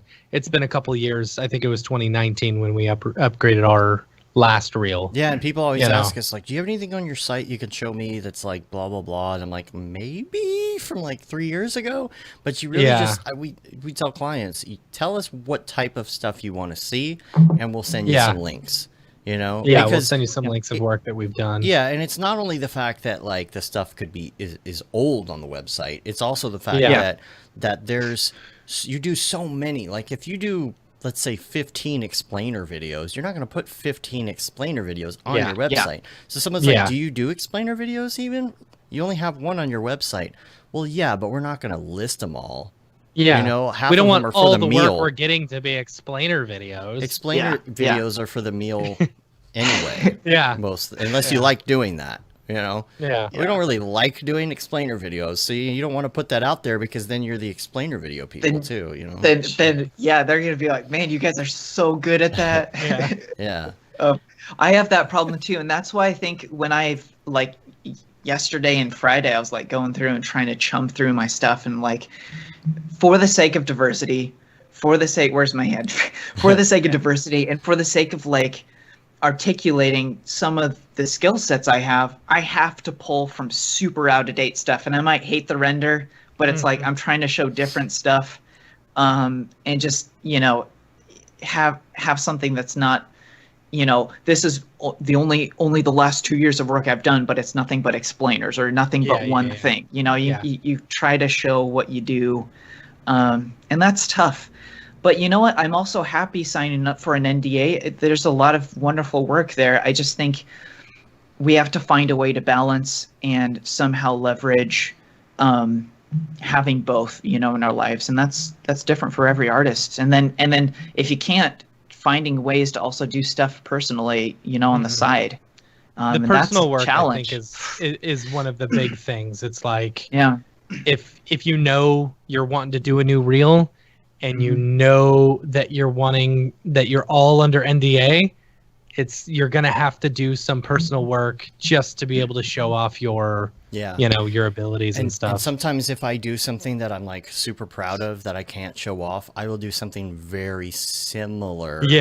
And put it out as like a daily or something, just so I can be like, oh look how cool this looks. You know, like, you know, well, not actually not how cool this looks. My stuff isn't that cool, but but you know, to be able to have something to show off for what I did on a secret project or something. So totally. All right, are you ready for the drop? Let's do the drop. Let's do the drop. Now I have to tell everybody the sound effect, the intro for this, I do want to play it on the stream this one time, but this is what you'll hear if you listen on iTunes every week. Here we go. The drop. Is this the fucking mic? Drop. This is exactly what I should be doing. So that's our drop intro with lots of Beeple clips, and so good. Dave made it, by the way. Yeah, Dave created that music. Little Ableton action right there. So we're gonna start the drop. We've never done this before, so hopefully it goes okay. And we're just gonna tell Matt to take it away. All right, welcome to the drop. Your weekly source of all crypto art stuff, where we talk crypto art, you know, what's coming up, the different drops that are coming up within our industry. There are a lot coming up. What I think we decided to focus more on some of the more Mograph artists. There are a lot of different artists out there who are doing crypto art and stuff, and it would be nearly impossible to keep up with everything. So we kind of scour, you know, Nifty, Gateway, and Super Rare, and Markets. Maker's Place. For some of the drops coming up. So some big ones to look forward to this week. Actually, before we start off, let's go into a little bit of crypto art news. Now, the biggest thing, a couple of big things in our industry. One, Nancat sold for $600,000. Congratulations! I actually thought Nancat was going to go for a lot more. Because it's such like it's ingrained into like internet culture and stuff, but I'm not surprised it went for at least that much, you know. And then another big sale, shout out to Cornelius Damrick for his sale of 6088 AD, which is so awesome. He sold it for 60.88 Ethereum, which was basically $118,000. So big shout out to Cornelius. It was awesome. Man. Like I'm really happy because when we had him on the show right after he dropped, actually put out that art, a long time ago. Yeah, he talked about how it was like 9 months to like a year of work. And it's like, it's good to see that you can make a year's salary working on one piece for a year straight, And, on top of all the, like, he sold the project files and stuff like that back in the day, but actually selling the original piece, it was pretty awesome. I cannot wait until he drops 52 Hertz. I wish I had the money to buy it because, gosh, to buy that Classic. piece of art, that is classic Mograph right there. It's classic that is Octane too. It's classic Octane, yeah. Like that is the piece, So do you get this actually physically, like a printout, or is this you download the JPEG? Let's go into a little bit of Cryptoart because this is what a lot of people don't get about crypto. This is what I didn't get. I'm like, what's the big deal? Okay, so here's something funny that I noticed. If you go to Nifty Gateway and you click on someone's crypto art or whatever, some of their videos, and I think you click it again so it comes up and it's like a little shadow box or whatever, and you right click and hit save as, you can save the MPEG-4 right there. If you really want to just collect the art. Yeah, it's not the same. If you just want the art, all right, go ahead, save as MPEG-4. Put it in a folder. Yeah, exactly. But you that's not do the not point. Own that's not the point. You don't own that art, right? It would be like finding a picture of the Mona Lisa online, right-clicking and saying save as, and then saying I own the Mona Lisa. Yeah, you do not own that piece of art, right? The whole crypto art, the crypto aspect of it is what allows you to own that piece of art. So because it's based on the Ethereum blockchain, Ethereum, unlike Bitcoin, has the ability to write smart contracts within the blockchain, So what it's doing is it's taking, you're saying, okay, I want to buy this piece of art. They mint it onto the blockchain, and that smart contract within that particular token links to the owner of it and what the piece is and who it's by. It's basically, has all the information about that one original piece, and because you own that, you own that art piece. That is like the certificate of authenticity saying, I bought this piece of art. So now what's going to stop Cornelius from just releasing another version of 6088 AD? Absolutely nothing. He could do that if he wanted, but he would also be devaluing his own art, So he does not own his art piece. He still does own that art piece. It is just like that is his. It's a print. It's kind of a print. Yes, it's basically think of it as a print that someone is buying. Someone is buying a copy of his artwork. He still owns the rights to that artwork. And what's cool about crypto art, besides the fact that it's going crazy and everyone's paying ridiculous money for it, is the best part about it for the artist is that 10% of every resell on the market goes back to the artist. Yeah. So you're getting residual income from every single sale. Like, for example, I think there's been $1 million in sales off of one of Beeple's Into the Ether crypto art. He's made $100,000 off of those sales specifically because he's associated with that original piece of art, which I think is fantastic. And Ether went for 90,000 yesterday. So almost all of them are at $90,000. You've got, and are we kicking ourselves right now because we sold? So this. No, you know why? Because look, right? Do you see in the corner? Yeah. Down there, that little screen.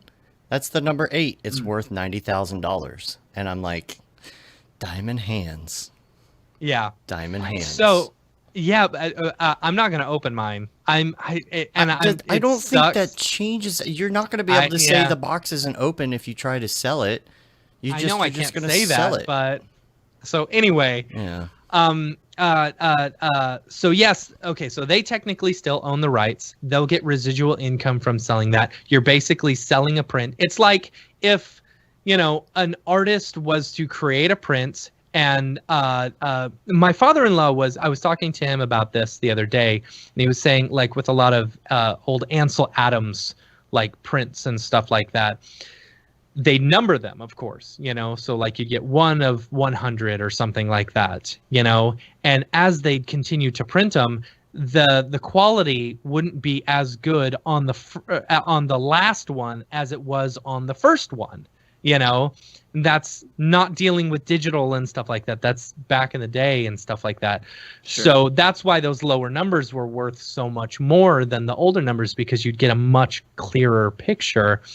So, which is an interesting reference to this, because in digital crypto art, number 1 of 25 is worth almost this, or number 25 of 25 is almost worth as much as number 1 of 25, because it all depends on the number, of those. So,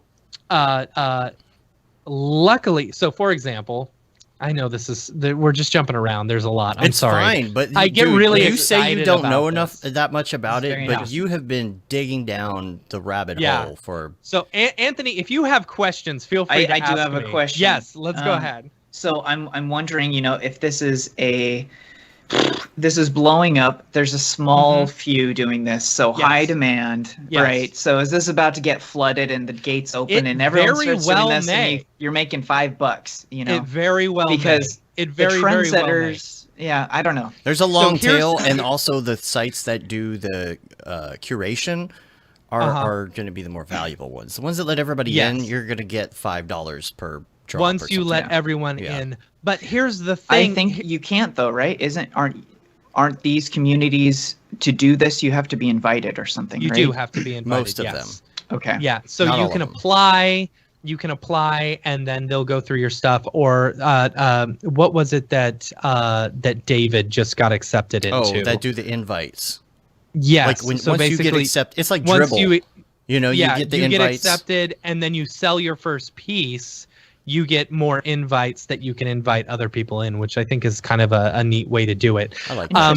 Some of these sites, I like, for example, I don't know about Super Rare because I haven't seen any quote unquote drops, versus Nifty and Maker's Place.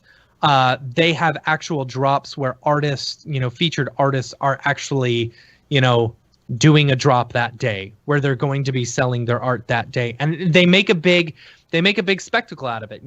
They're like, this is what's happening. And the interesting thing about Nifty has it down. I'll tell you what, they don't tell you how much it's going to be until like the day of. So you got to figure out, whether or not that, like, you have something set in your mind. I know how much I'm willing to spend on this person's artwork. For example, and like, when Stuzor came out with his and it was $200, I was like, hell yeah, that's so worth it. I bought 3. Right? I bought 3 of his pieces of art, his open edition. I mean, it's $200, right? And then when what was it? When Blake Catherine, I had it in my head, I will spend up to $1,000 on her artwork, and I did. I bought 2. And Stuzor, I was disappointed because I turned mine around for like $700-800 profit. I'm so sorry. Yeah, should have waited. So the thing is like, so, and here's the interesting part. So then this is one reason I really like Nifty, versus some of these other sites, but I haven't really used any of the other sites that much. So I'm not that great of a judge on it. But Nifty, it's like you buy from the artist, your marketplace is right there. You can see the lowest price for all the open editions and stuff like cash. that. They take cash. And they take cash. It's easier. Yeah, you don't have to go through like the blockchain in order to do it. You can just pull up your credit card and be like, boom, give me 6 Blake Catherines. I want them, And so and they have, they have open editions where you can sell multiple versions of one thing. You've got the what is it? The drawings where a bunch of people say, I want this one, and then they randomly give out, that many of those with random numbers. So everyone has a chance to get it. Like the $1 ones that, right, not just bots. Yeah. The ones that Beeple gave out for $1, the bots bought those up so quick. In literally half a second or something stupid. In like half a second, and it's like, okay, well, how is anyone going to have a chance to do this? You have to do the drawings. I think the drawings are fantastic. The drawings, what's so cool about this? So here's the story. Tell the story. There's a story. Yeah. Here's the story. So me, Dave, David, and EJ, Dave, Ariev, and EJ, we all were like, okay, we want to get this Blake Catherine one. There were 4 different Blake Catherine ones that she did. Were drawings. And they were all drawings. They were $1,500, and it was 25 editions of each, right? So we knew it was going to be really hard for us to get one, let alone a low number and stuff like that. But we're like, we know. Like the thought was, we know if we can get one for $1,500, we could probably turn around and sell it for $5,000 because that's about the running rate or whatever, unless you've got a really low number. So I was like, all right, guys, here's what we're going to do. We're going to get the team together. All 4 of us are going to bid on every single one of them and hope and pray that we get one that we can turn around and maybe make a couple $100 each after we sell it, right? Because it's $1,500. If you win the drawing, they pull your $1,500. If you win the drawing, yeah, it's $1,500. So we're checking, and then all of a sudden, Dave gets an email. Okay, wait. Can I tell this part? Yes. Can I okay, tell go this ahead. part? Go ahead. Yeah, I was sitting in the car, waiting for my daughter. I was a little distracted, right? And I hadn't been on my email, and you guys were texting back and forth, and sometimes I do not disturb mode like yesterday because I had 127 text messages after leaving for 5 minutes. Literally, that's not an exaggeration.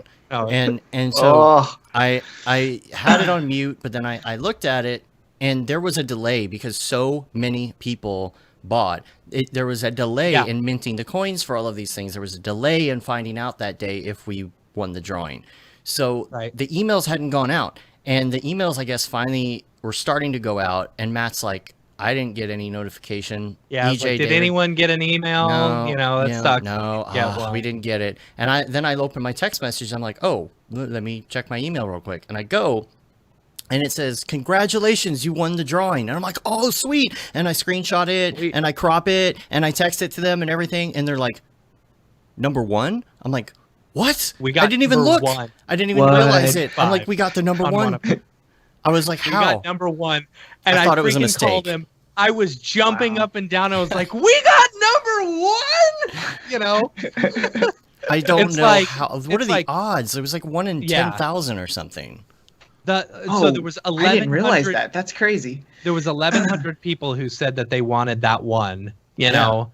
And so we got number 1 of 25, randomly selected for number 1 of 25. But then you multiply that by 25 or whatever, because you could get any number in there, right? Yeah. So it's like the chance 1/25 of that. That's crazy. Yeah. So it's very exciting. So we priced it. So here's the thing, we priced it at what we feel like that piece is worth. As people may look at the price of what we priced it at and think that's ridiculous, but here's the thing, Blake Catherine is absolutely one of my favorite artists. She's probably in my top 5 favorite artists of all time, and I 100% believe that number 1 of 25 is worth $250,000. So that's what we priced it at. Yep. I'm taking your word for that, because I don't know. I think you know better. I believe in her, and I think she is going to go down in history as one of the best digital artists out there. She will be up there with people and with all these other, great artists. And I was chatting with her on Instagram, and I said, we're going to, hold. I told her what happened, basically. I'm like, holding it, diamond hands, holdling, HODL. Holdling. I'm like, to the moon, and she sends me this. She sends me this like GIF. So Yeah. I've got a real bad gambling addiction, and this hits it right in the right spot. Yeah. And the thing is with Nifty, like when I bought the Stuzors, that was the first piece that I had gotten besides the Beeple. The Beeple was company money, whatever. Yeah. And we were idiots and, didn't hodl on that other one and sold it for $3,500 just to make our money back. We could have sold it as a package. It's worth $90,000. Oh, that's so painful. I'm so sorry. So, it's all right. These will be worth $1 million. Don't worry. This is the hard part, though. This is the part that's hard. It's like the stock market in a way. You never know whether it's going to go up or down. Yeah. And it's like, are these pieces going to be worth more? I found, like, for example, Stuzor had a drop last night on Super Rare where he was selling a couple of his pieces, and his artwork jumped yesterday from $1,000 to $3,000. And that's the thing. You price. have to know what they're doing on other sites, not just the ones that you have artwork on. It's like this is its own market. It's its own stock. It's its own stock. It's stonks for nerds, for art nerds. Yeah, stocks for art nerds. And so, like, the thing is, it's great. The thing that I love about it, I'm a collector. I've got like 2 or 3 boxes of just random bullshit toys, literally like right in the box. Look. Nice. Oh, here's my Wreck-It Ralph action figure. Oh, do you want the set from the original, the original movie? Oh, look, I've got all 3 right here. Oh man, you didn't even have to roll your chair. That's kind of scary. I know. What else can you get to? Okay, he's grabbing more stuff. Okay, 45-degree turn. We can pull out this. Remote control Wall-E still in the box. Don't forget about your physical Beeple piece too. Right. So, because I have the Wall-E because I didn't want to take it out of the box because it was so pretty, right? And it's like, so now you look on eBay, it's like $300. You sell it for $300. It's like, okay, cool. But so, like, you never know whether these things are going to go up or down or blah blah blah. Like Stuzor did really well. I'm sorry, Dave. I'm really excited about this. You're going to get a whole lot of peeking on my audio. Oh, you're fine. Anyway, so, but the thing is, like, there's a couple things about it that, like, are that are just gets or whatever. The open editions are the big thing. You need to know how many. You need to know when it's dropping. You got to pay attention to this stuff because, like, I like to collect. I wanted a Blake Catherine piece. It's like I think about it this way. Do you, as much as I love a lot of these artists and I appreciate and I feel I would love to have some of these artists like Ariev or EJ or whatever, or just pay them personally and say, hey, just create a piece of artwork for me. Just I'll pay you your day rate. You just spend a day making a daily for me. Which I guess is very possible to do, if someone wants to do it. But it's like, if you don't want to do that, just buy one of their art pieces, and you collect it and it's yours, and stuff like that. Well, that's what I already do. I mean, I've got that's a Beeple. That's like a little inspired. I can't point because it's mirrored. But that's when you did 10 I bought years, that for right? It's like it's the sit the F down and do your work. Yeah. I don't know if that's 10 years. I ended up buying one for the office too. But it's like I paid $10-20 for that, and like it's the old world. Like I expect a bunch of people to have purchased that, and that's worth nothing. I don't care. Right. But this is a totally different new market, and I think what excites me is like the ability to have the value reflect its worth, and there is somewhat of a market that should be happening. We shouldn't only just buy $10 prints that are shit. These people, this is their life work. They're like total Maslow's actualization of what they do, lifeblood energy that you're buying, and it should be valued against others, and it should be worth a lot. And I think that's really cool. And I don't mind the fact that we sold the one. You know why? Because when they're both worth $1 million, Mm-hmm. The ones that we do have, we paid for both of those with the other one. So we will say we made two. They'll both be worth $1 million, and then we'll sell them, right? And then we'll say we made $2 million out of $0. That's the cool part. Yeah. We put in an initial $3,000 investment. Immediately, like a day later, got our $3,000 investment back, and then could possibly make $2 million or something. So I already have mine listed. If anyone wants to see, go look up the Beeple Infected. I'm Infected number 40. It's on the Nifty Marketplace. There are only 7 for sale out of 123. I knew, are holding. And I had the feeling. Yeah, hodling. People are holding. So if you want to buy it, it's $1.17 million. Wow. Someone please buy it. Someone tell your friends. I'm not gonna Please list buy mine yet. Yeah. I'm not gonna list. Matt, mine. so what are the main sites? Yeah. Dave got I have number number 8 of Ether of and 270 something like that. I think I'll probably, if I list it, it'll be at 888,888. That's probably what I'll list it for once they start. But the thing is, I feel like the things are going to go up. We're talking about seeing what people are doing on other platforms. Yep.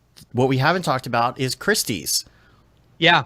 So Beeple, it was announced last week, and it for those in the know who kind of knew that this was happening, you could see the Beeple artwork prices going up specifically because they knew this was happening. Yeah, I think so. It seems like. And so, like, it was announced that Christie's auction house is going to be auctioning off the whole first 5,000 days in one piece of Beeple's artwork. They have it listed on their site. every days. Beeple's Opus. And it will be the first. It's Beeple's Opus. That's what they have listed on. It says that on their site. Yeah.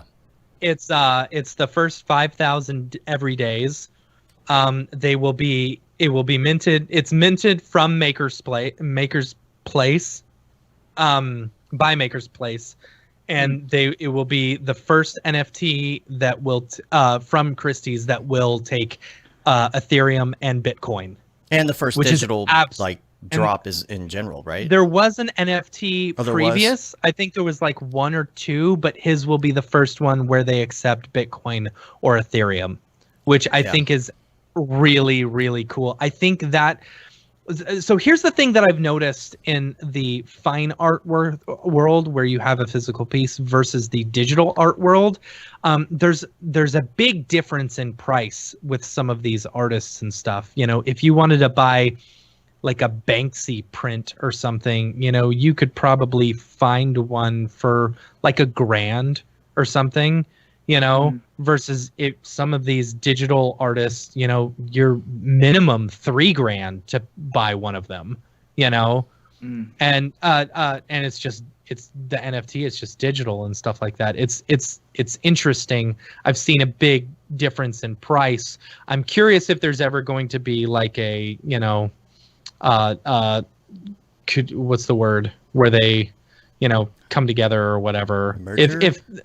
if we're like the digital prices are going to be more like the physical prices and stuff like that. Another thing. So Nifty, for example, I was talking earlier, they do a bunch of things. They do drops where you can buy as many as you can in 5 minutes. That's why you kind of need to know which artists are dropping for the week. And so that's why you got to do research. You got to sit down. You got to budget. You got to plan.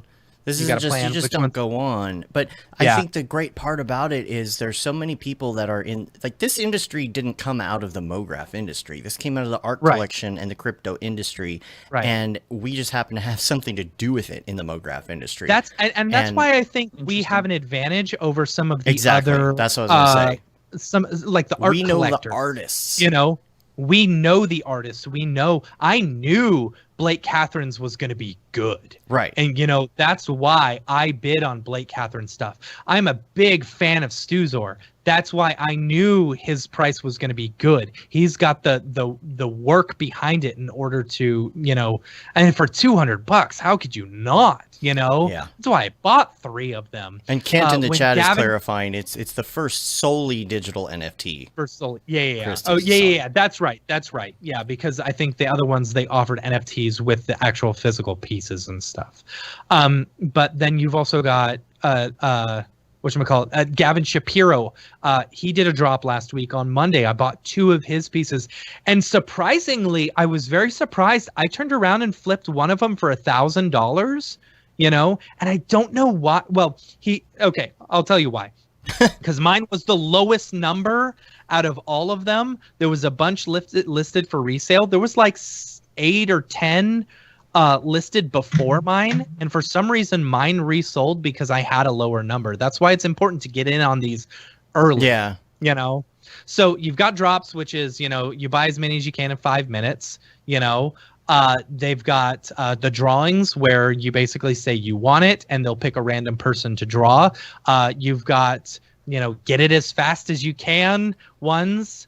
With some of them have a different percentage. Like, for example, tonight, John Norlander, I think I'm saying that right, has 2 drops and a pack. The pack is going to be $400, and what you do is you randomly get assigned one of the ones, that they are selling. And there's like a certain percentage chance that you'll get each one. So the lower percentage chance, those, of course, are going to be worth more. And because it's a pack, you're going to want to buy as many as you want because you got to collect them all, right? Got to catch them all. Got to catch them all. Oh, because, Kent. Okay. Okay. I got you, Kent. I just put that together in the chat. Yeah. All right. Keep going, Matt. And also with this pack one, they're doing a $1. Whoever gets the most of this collection actually wins the entire collection. So it's like, wow. And you can't do this with the physical art world. You can't say, okay, if you buy all 5 of these Banksy artworks, you get the torn up Banksy artwork. It's like, the shredded no, this one. is only this. Yeah, this is the only the stuff that you get to do in the digital world.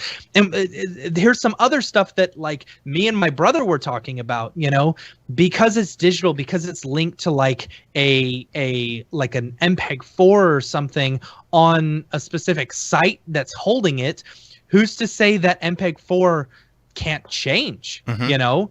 Who says you can't, because it's attached to a smart contract, who's to say that you can't do an interactive one where based upon who owns it, the artwork changes, Or anything. How I mean, that's be? what Winkleman was talking about on that School of Motion podcast, is the fact that something could change even. He was talking about the presidential one where the outcome was going to be different depending on the election. Right. And it's like, it sounds like something someone would have done before, but it's never been done before, Yeah, so here's what's interesting about that. Think about this as well. Beeple probably created 2 versions of that, of whoever would win. Mm-hmm. What happened to that other one? Is he going to sell that as an NFT one day? Right. And also, because it's a smart contract, it also says who owned it previously, right? You go into Nifty, you can see who owned it throughout. For example, my Beeple artwork was originally owned by Dave and then gifted to me. Right, and that's another part of it. Who's owned these and what's the value based on the owners? That's a big thing with the fine art industry. If you buy a Picasso that was owned by Robin Williams, it's going to be worth more because that's the story behind it. Yeah, or like a painting Hitler owned or something. So it's like, right? I'm really curious. Some weird, I'm really curious. Like, I thought about doing this. Like, Dave passes me an artwork, and then I pass the artwork over to Ariev, and then Ariev passes the artwork over to EJ. But nobody cares that I owned it. The artwork to Blake Catherine. Blake Catherine passes the artwork to Beeple, and then Beeple gives it back to me. And then I say, look at the people who have owned this previously. That would be funny. Even if it's just for a day. It's like, that's a history right there. Yeah. That's going to drive. I don't know. I think cool. the NFT world is very cool about that. That's a long-term game. That's a long-term game. People Nifty, I love Nifty because it seems like the prices are increasing. Sometimes you got to sit on stuff. Like, for example, these Stuzor ones, I sat on them for about A month. I sat on it for about a month before I sold. I sold 2 of mine. Yesterday I sold one for 1,000, and like a week ago I sold one for like 600. So I made my money back off the first sale. The secondary sale, that's extra money, and then the third one I've got listed for $35.55. So I would make $3,000 on it after. You have to keep in mind 10% goes back to the artist and 5% goes to Nifty or something like that. So you've got to build that in if you're wanting to make an even amount of money. But I may take it down because I do enjoy collecting. I like the Stuzor. I'd be sad to see it go. Yeah, you got the multiples so you can hold and sell and. I do. I like the collecting and I like the selling part. I like holding for a little bit so that I could. So that I could sell it, maybe make a couple $100. That would be great, but then also the collecting part, because I really love these artists, and being able to own a piece of their artwork, I think is fantastic. So who else we got?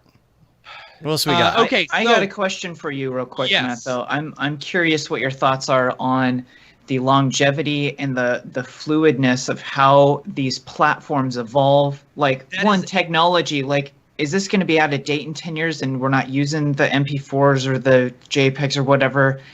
Or are these contracts going to evolve so that they delegitimize a whole generation of crypto art? And you're like, oh, well, you need to be on this platform because you really own these 5 new aspects, the history and really good question. So I don't know if I have the answer to that.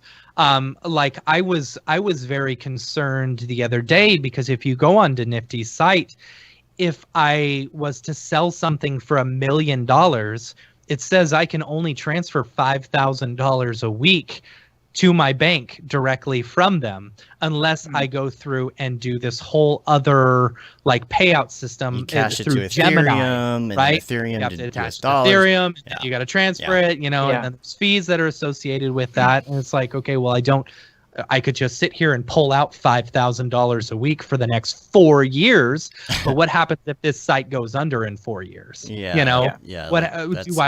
will lose my money because it's associated with that. That was the fear that I had, Kent says in the chat. Part of my fear is, the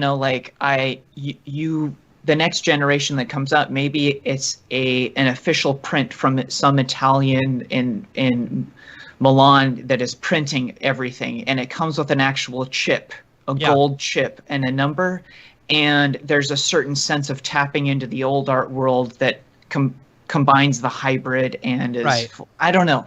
That's not to happen. I think that was the big thing that people did with his initial drop in December was he got a lot of people who didn't understand crypto, to invest in him because he had physical pieces along with it. Something a lot else of he people talks now about in his don't interview. care about the physical art piece along with it. They only want the NFT that's associated with it. And because I get that, I get that now. It's like, okay, you don't need a physical piece in order to do it. But that was the gateway drug to get into it. That was the gateway. Yeah. I mean. And Kent says in the chat that the number 8 is highly collectible in Asian markets. Really? Yes. So I'm like, all right. Oh, dude. 8,888,000. Yeah. Think bigger. To the moon. Dude. Diamond hands. To the moon. Hodl. Come on, if you sell it for $8 million, almost $9 million, you got to give me at least $1 million. Oh yeah.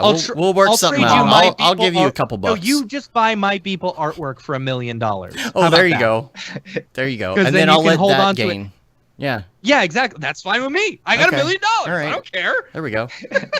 We'll do it that way. That's perfect. No, you should list it for 8,888,888. To the moon. So who else? Okay, what we got? So all right, let's talk about this week. I have to go to the restroom. You do that. I'll be back. So this week's drop, the ones that I think were notable and stuff. Tonight, for those who are listening live right now, you may get on this, and I feel real sad if you don't. The two that I think are pretty good. It's on Nifty. John Norlander, they have 2 drops, a 700 and a 1500 open edition to where you can buy as many as you can in 5 minutes. And then they've got the packs. John's got the packs where it's like, I think it's 12 different of these really cool little animations. They look like they were done in Houdini, like liquid sims and particles and stuff like that. It's pretty neat, super Mography. You can buy as many as you can until it runs out, and I think there's like 250, and they're $400 per. And so there's also a percentage of, which one you'll get. So some of them are worth more, some of them are worth less. And because they've got that, whichever one people are going to collect, you try and get them all within 24 hours. At the end of 24 hours, whichever one has the most, whichever person owns the most of these collection wins the full collection. So for those listening, if you're wanting to get in on this, I would say this is probably a good way to flip a little bit, of money, because you'll have some people who are wanting to collect it, and you could probably buy a couple and flip them for a profit. That's for people who are looking to actually invest and make a little bit of money off of it. You've also got the collector like me who just wants to sit back and collect the stuff, and who also wants to flip it, so I'll probably buy a couple. You've also got I think it's pronounced Beige. I could be wrong. She does a lot of architectural renderings and stuff like that. She's got these limited editions. It's 15 for 1,000. She has an open edition for 500, and then she's got these packs that she's selling for 400 as well. So all these you can check out niftygateway.com. Or I would recommend what the sucky part about this is you don't know that they're coming up. Until unless the artist actually specifically says, or you check their Twitter on Monday morning at 10 a.m. That's why I was scrambling to put all the lists together, because I had to go and, see which ones I knew and which ones I didn't. I was very excited about the John Norlander one because I've been a fan of his work for a while. Okay, so Wednesday you've got Trevor Jones. Trevor has previously done some nifty drops, and I always like to reference if someone's if someone's a new artist, I like to check out their work. If I like their work, I'll buy one of their pieces. If they have already made a drop, you have a pretty good track record of how well their work is selling.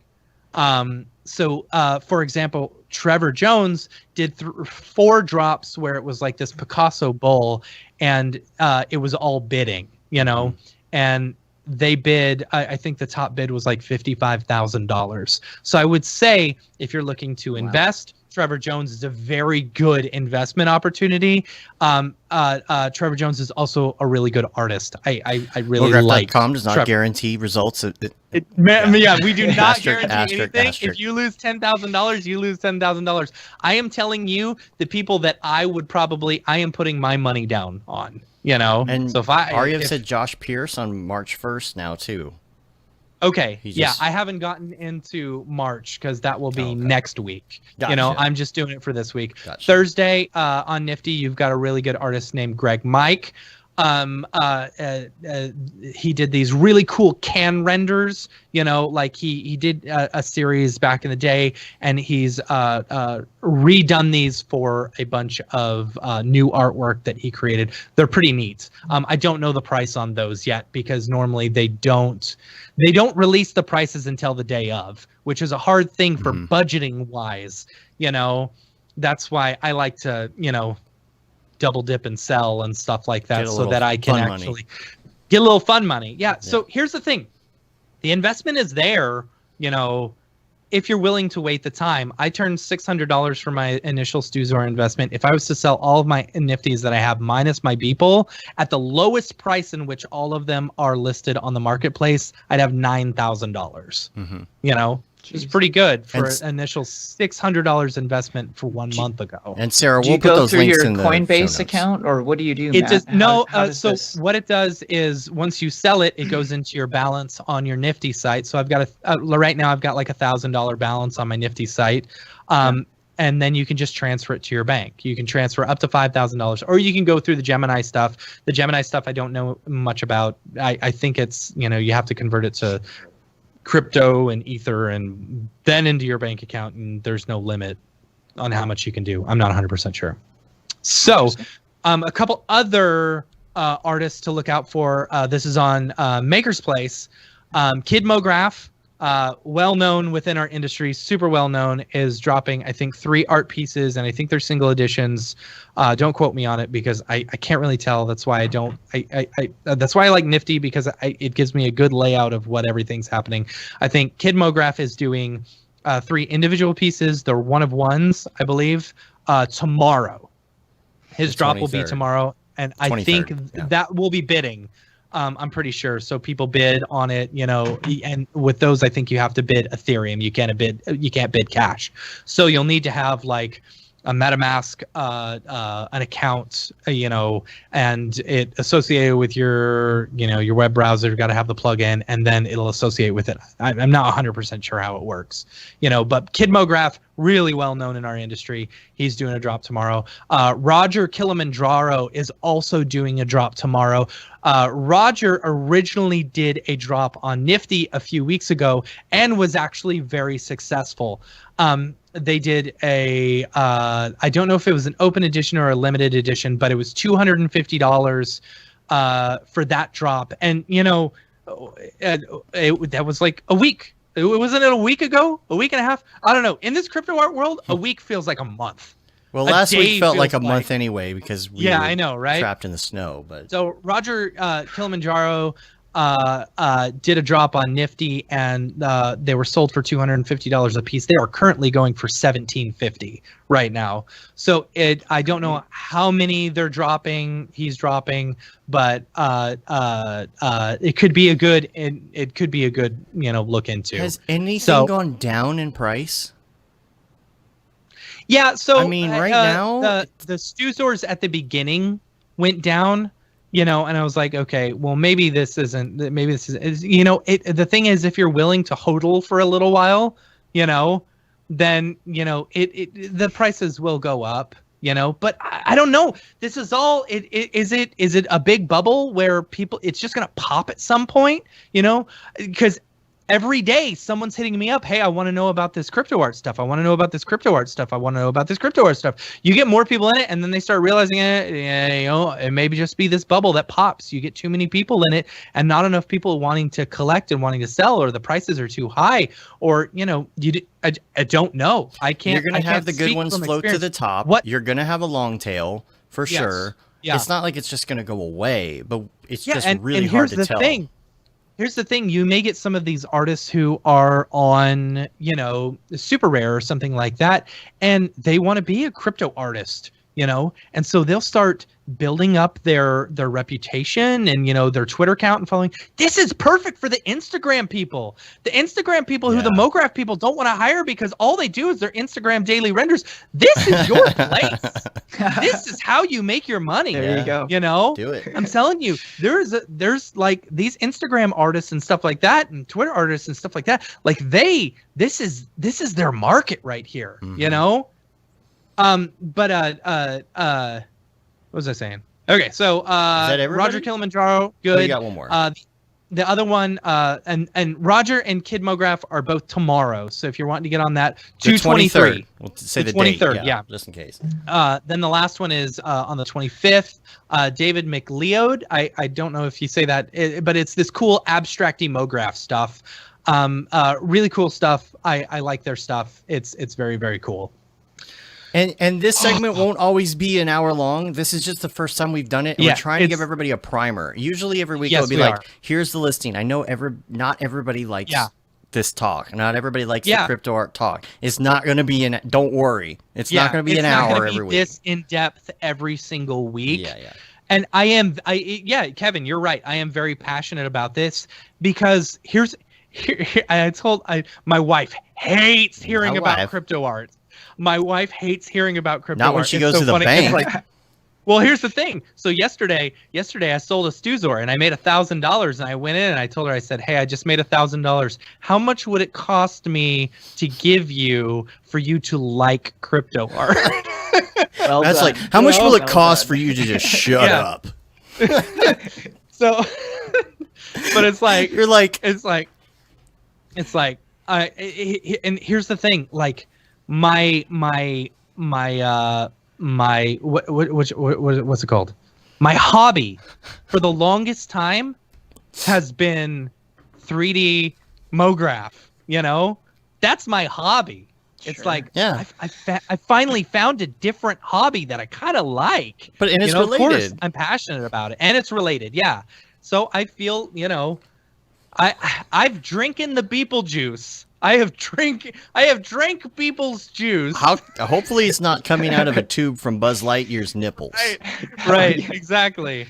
I have drank the Cryptoart juice, and I see where it's going. Now, I will say there are a lot of people on Twitter who do not like the environmental aspect of crypto, and I get that. I get that. Yeah, it's shitty, and kind of like what we talked about before. You can offset by buying renewable energy credits if you're feeling that passionate, and which I do, not about expensive. the environment. It's not expensive at all, honestly. Because the renewable what you have to realize when you're paying electricity, at least the way it is in Texas, I don't know the way it is in the rest of the world, because Texas is deregulated, and we let all of our power go out. So what you're actually, when you're paying for energy, it's actually only like 1 or 2 cents per kilowatt hour that you're actually paying the electricity companies, the companies who are making the electricity, the source. Yeah, you're paying the electricity the middleman like 5 or 6, 7 cents, and then at least in Texas you're paying a little bit more for the other middleman because there's so many middlemen in between. So you can go and buy renewable energy credits for pennies on the dollar to counteract all the energy that you're using for these NFTs. If you feel that impassioned about it, which I do, and I think people should do it. That's why I looked this stuff up. Yeah. So it'd be cool if it was automatically packaged in, and maybe a new aspect. It's like if you agree to purchase this, you also are signing up for X, Y, and Z. I agree. Yeah, I agree. Maybe there will be a site like that in the future. Who knows? Yeah. I got this email too. You want to go to that, or you got something else? No, go ahead. Let's hit the email, because I think there's more to talk about with the and we're starting to run short on time here too. So we had started. We didn't think it would be this long this time, but Nick asked, I knew, and we might have covered some of this. I don't even remember what this said because this was like 2 weeks ago. Dear Mr. Cossum, Mr. Milstead, and esteemed guest. That worked well, because who knows what episode that would have aired on with all the power outages. I figured it would be fun to email in with a question discussion point, as most of us right now. I'm curious about getting into the Cryptoart game. I was wondering how still images value against animated pieces. If you had a still render, does it make sense to add some animation, simple or complicated? And if you're going for that, is sound design for the music a must? I realize there are no hard rules right now, but just thinking about value added versus diminishing returns. And on that thought, is it standard practice and ethical to sell both the still and animation on the market? Keep rocking. So that's Rockaforce. Awesome question. That's Rockaforce. An awesome question, Nick. Yeah. Because that does bring up a lot of things. I have bought stills. I have bought animated ones. The Beeple artwork, the original artwork, it was not animated, but the way he released it made it look like it was a actual like physical card or something like that, with like these zoom ins and zoom outs. Your standard Ken Burns effect. That just gets spiked to. Oh. Sarah, that's good. That's good. That's really good. Sarah said she wants to know how much time per day you spend researching this. You don't even know. Sarah, Matt is dreaming here's about what crypto. I will tell you. I have not stopped dreaming. I got 4 hours of sleep last night because I cannot stop checking my Nifty account. Checking prices every 10 minutes. Every 10.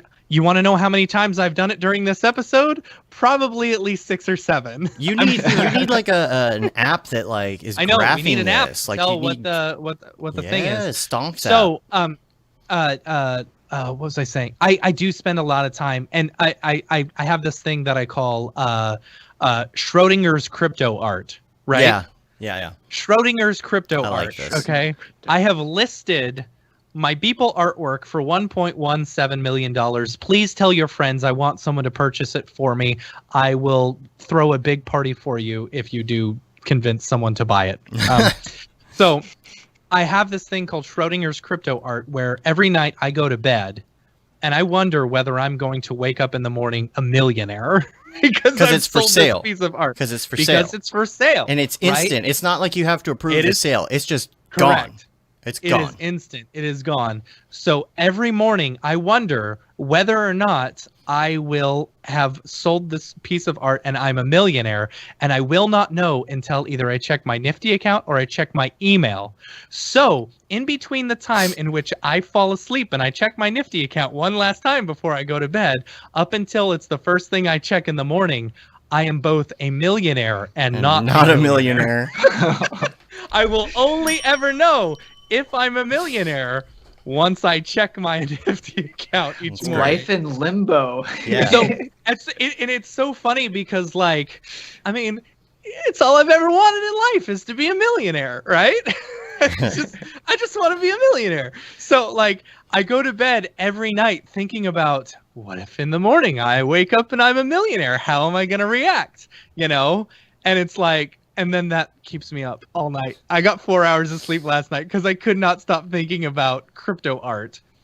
But yeah, I've done a lot of research. I've listened to the podcast, the different podcasts. I've talked to people about it. You know, I've talked to a few people. And Rock of Force, Nick, you bring up a really good point in your email. So I have bought still images. I've bought animated images. I've bought animated images with music as well. And I do think that doing the animated images, adding a little bit of motion to it, adds to it quite a bit. And adding music, I think you'll notice if you look at Nifty or some of these sites, you'll see that, like, for example, I think it was Mad Dog Jones. Was it Mad Dog Jones who collaborated with Deadmau5 previously, or was it someone else? No, I think that's. So there was a collaboration between Deadmau5 and I think it was Mad Dog Jones. I could be wrong.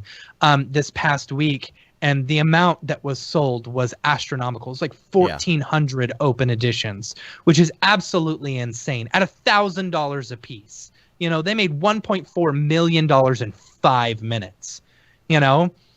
But you'll see a lot of these sites are matching up some of these artists, you know, some of the physical artists or the crypto artists along with musicians in order to drive up prices and stuff like that. I think that's really cool. But I would say if you can add music, if you can add sound effects to your artwork, it will increase the value significantly. If you can add motion to it, it will increase the value. People are more willing to pay, even though I love my Stuzor. I wish there was some animation, but I still love that piece. And I don't think there's anything ethically wrong about selling both. I mean, they just price them different. Yeah, I mean, I think there's nothing ethically wrong about it. What I think might be ethically wrong, you know, is reselling that same exact thing afterwards. Yeah. Like if Cornelius was to sell his another version of his 6088 AD, you know, if he was to resell another one, I think that would be you'd be killing your own profits. It wouldn't make sense. You'd be killing your own profit, and you'd be screwing over the first person who bought your piece. You know, right? I think that's kind of that's shitty. You know. Yeah. But it. Can you? Absolutely. Yeah. But it just devalues your own work. I want to say that Winbush said on his game stream the other night that he's thinking about trying to collaborate with Mixmaster Mike. So. Oh yeah, I saw that. I saw a tweet about that. That'd be rad. I don't know the details. I've been in a haze of snow, but yeah. Here's what I don't. Here's the thing. It's going to go into music. It's going to go into movies. It's going to go into everything. You're going to have crypto music. Crypto audio, whatever it's going to be called. Al Gore just say that this is yes. I don't agree with this. I do not agree with this being considered crypto art. It should be crypto cinema, crypto movies, crypto film, whatever you want to call it. But he's selling a copy of Inconvenient Truth as a piece of crypto art.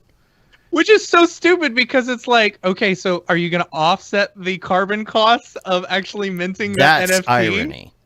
Yeah, I don't think he knows. He doesn't know. He may not know. He's going to get hit with a tweet storm. Yeah. Because everybody loves to call that stuff out online. So he's going to get hit with a tweet storm. I hope he offsets those credits, you know, because it does seem ironic.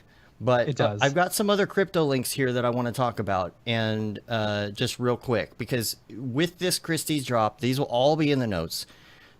There is freaking So many articles. Winkleman. He is in Forbes, from crypto to Christie's, how Beeple put digital art on the map. Wow. What else we've got? CNBC, Mark Cuban, and Gary Vaynerchuk both mentioned Winkleman this week. CNBC article says Mark Cuban is bullish on NFTs and they're about to go more mainstream with an auction at Christie's. Beeple Mania. This is Esquire magazine. Beeple Mania, how Mike Winkleman makes millions selling pixels. And, I also wanted to mention, and this is a private group, but I believe like anyone who wants to get into it can be accepted. If you want to invite, just tell us. We'll hit you up. Aryev created something called Get NFT, like Get Nifty. Get Nifty. You know, like Get Swifty. Yeah, Get Nifty in here. That's all the crypto links. That's all I got. Is there anything else? Oh my gosh, it's the longest segment ever. I know. I'm sorry. But we needed it. We needed that initial push to get kind of some understanding. I will make Dave cut this open, cut this up. Then anytime someone says, tell me about Cryptoart, I'll just link it to tellmeaboutcryptoart.com. Well, crap, now I got to buy that. Yeah. I guess each week we'll probably do 10-15 minutes tops. So don't worry. Yeah. Don't no worry. Angry emails, just like people who don't like the Beeple segment. Yeah. No, it'll be short. Well, you got a second podcast. I know. There you go. I know. I have thought Because we need more stuff to do. I have thought about We need more stuff to do, right? Yeah. Yeah. The thing is, like, how can you... I put together the drop, just as far as, like, who's coming up for the week, in 15, 20 minutes. Mm-hmm. But it's like, how do you turn that into an hour-long show or something? I don't know. Get prominent crypto artists on, I guess. Man. Going down that rabbit hole, huh? I know, shit. Yeah. All right. Ideas keep coming. It's a good one. Yeah. And then every episode of the drop, we turn into an NFT and we sell that one. Yes, absolutely. Yes. Yeah. It's so driving meta. the price. Yep. Yeah. And then we do a show about those shows. Right. And we sell that. There you go. And everybody who buys 5 of them gets every episode. Yep. I don't know. Yep. Okay. That's good. Are we done with this segment? Yeah. Let's get out of here. All right. Let's do what else? Drop. Is this the fucking mic drop? This is exactly what I should be doing. All right. I got a couple links, and we got to get some Mograph recommends, and we have about 15 minutes tops, I think, because we're going so far over, and Matt and I have meetings. Oh, yeah, I got to pick up my kid, don't I? You got to pick up your kid. We got meetings out the we rear. do. We got to keep The moving. yin-yang. Links. I just wanted to mention, because, Matt and I like Daft Punk, that Daft Punk is no more. Yeah, they separated what? today. They Yeah, put it's out sad. a video. It's so sad. It's such a sad video. Gotta watch it's the end of Daft Punk. Yeah. Wow. What do you remember when that one album came out and we pirated it? We didn't. Wasn't it a digital thing? So here's the thing: we paid for it, but it was a pre-sale, and so we pirated it so that we'd feel better about pirating it. That's the way. I don't even remember this. I do. So anyway, I did. I remember because on Urban Coffee, you guys went through the entire album, like a week before it came out or something like that. I don't even remember this.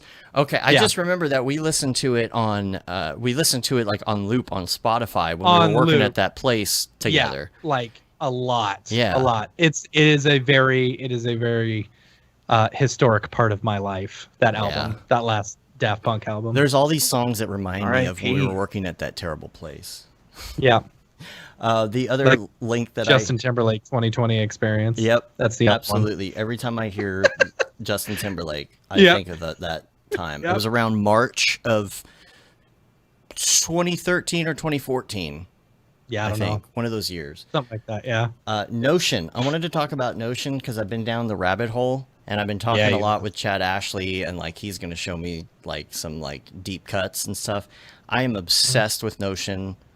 It's notion.so. It's this organizational checklist, teamwork software that is so customizable that it's ridiculous. And I've been hearing about it for a long time. I really wanted to get stuff like reorganized. I'm still going to use Todoist for my personal checklist. At some point, I'll probably do like a segment and kind of dig deep and talk about it a bit in case people are interested. But check that out if you want to check it out now, and then maybe we'll talk on a future episode about that. Also, Bill Ellis collaboration, you know, this is the dude who does all the skulls. And always skulls, skull everything, right? He's got, this is the third time he's done this. It's a collaboration project where he puts his stuff out there, and then you know, you kind of like remix it and mash it up and do stuff with it. It's a contest. Like, you can win an iPad, you know, for the best one, for posting what you've done with it on Instagram. Cool. I'll put that link in the show notes. And now, lastly, let's go to Mograph Recommends.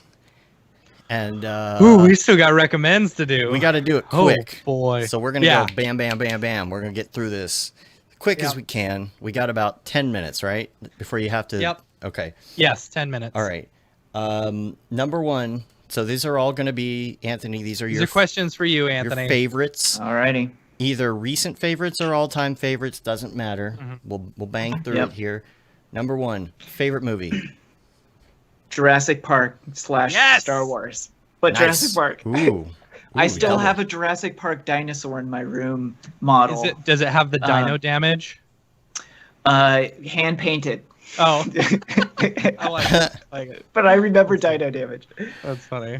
And music. Jurassic Park was so it's like that one, and Terminator 2 and Toy Story, I think, are the three most inspirational films for like VFX and 3D artists. You know, it's the ones that we always go back to as our inspiration for being in this industry. Oh, totally. And I think Jurassic Park, for me, it's like, if you talk about what film is, you talk about like the multidisciplinary like parts of it, like Michael Crichton's storytelling, and like the whole like all the genes being split and them like cloning stuff during that time, like the whole story and concept, the acting, phenomenal.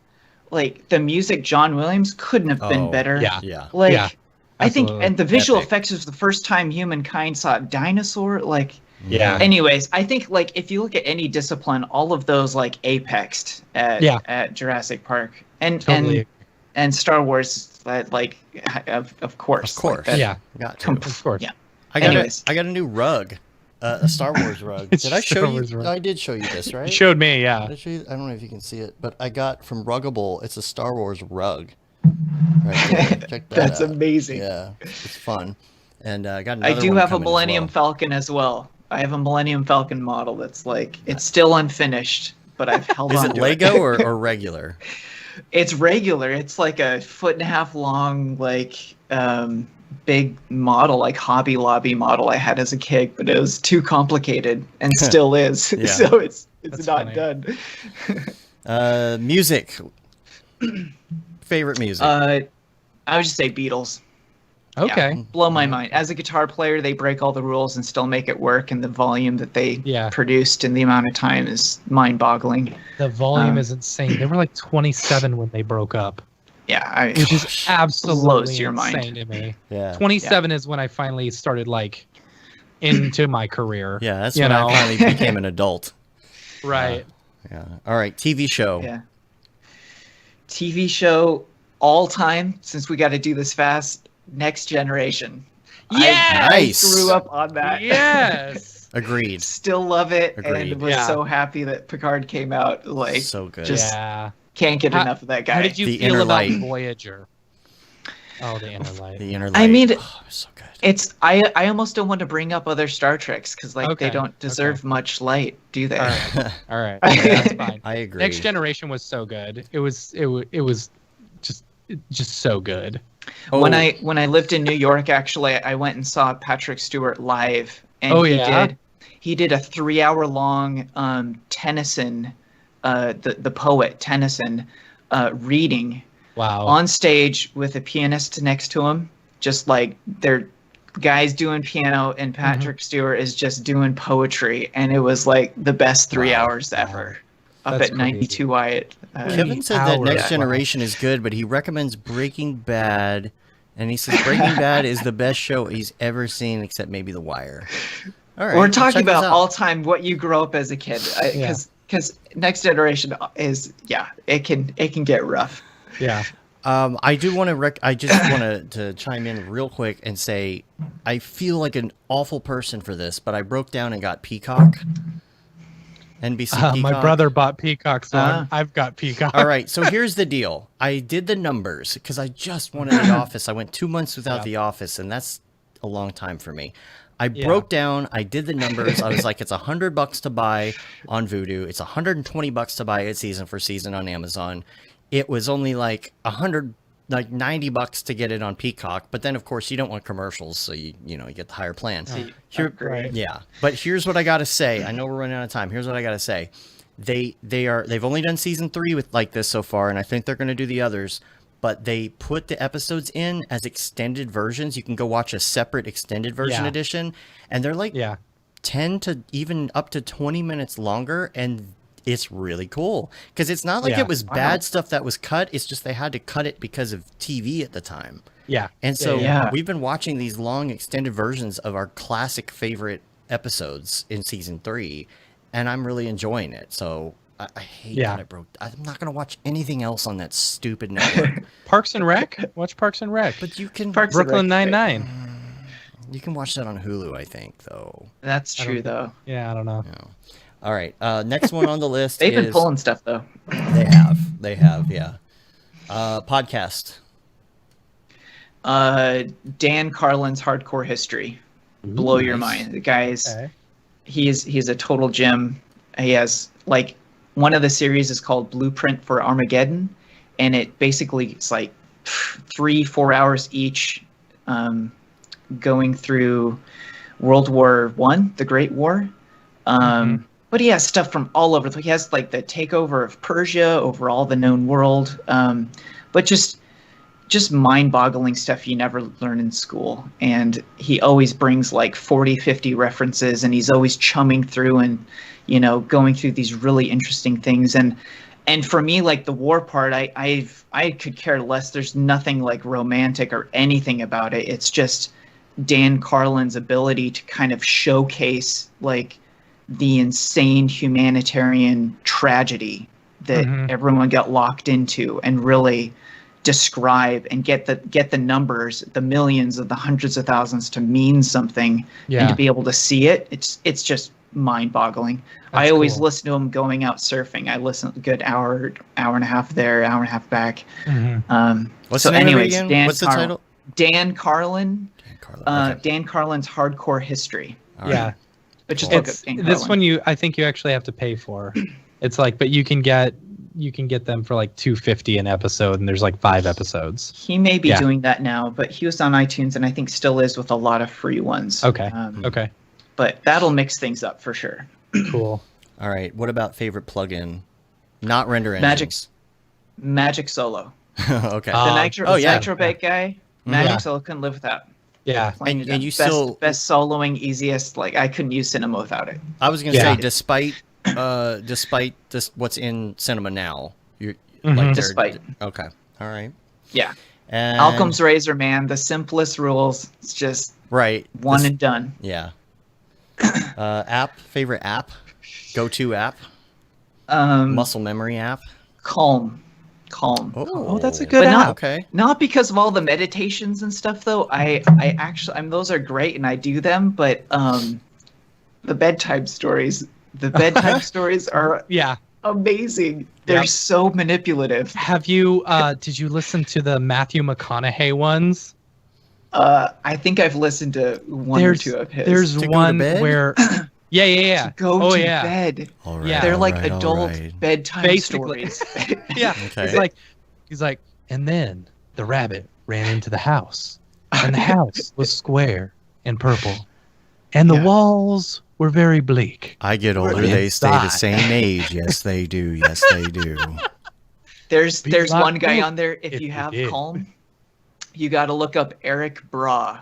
He has like the deepest, lowest Nordic voice, and he does train rides. So you can do like the Oriental Express or like some Norwegian up past like the Arctic Circle or whatever, and it's like a half-hour long train ride. You never make it to the end, but it's just like so calming, and it's like their advertising strategy is on point because all they do is play a clip of it on TV for 30 seconds, and you're like, oh, done. okay, I'm down.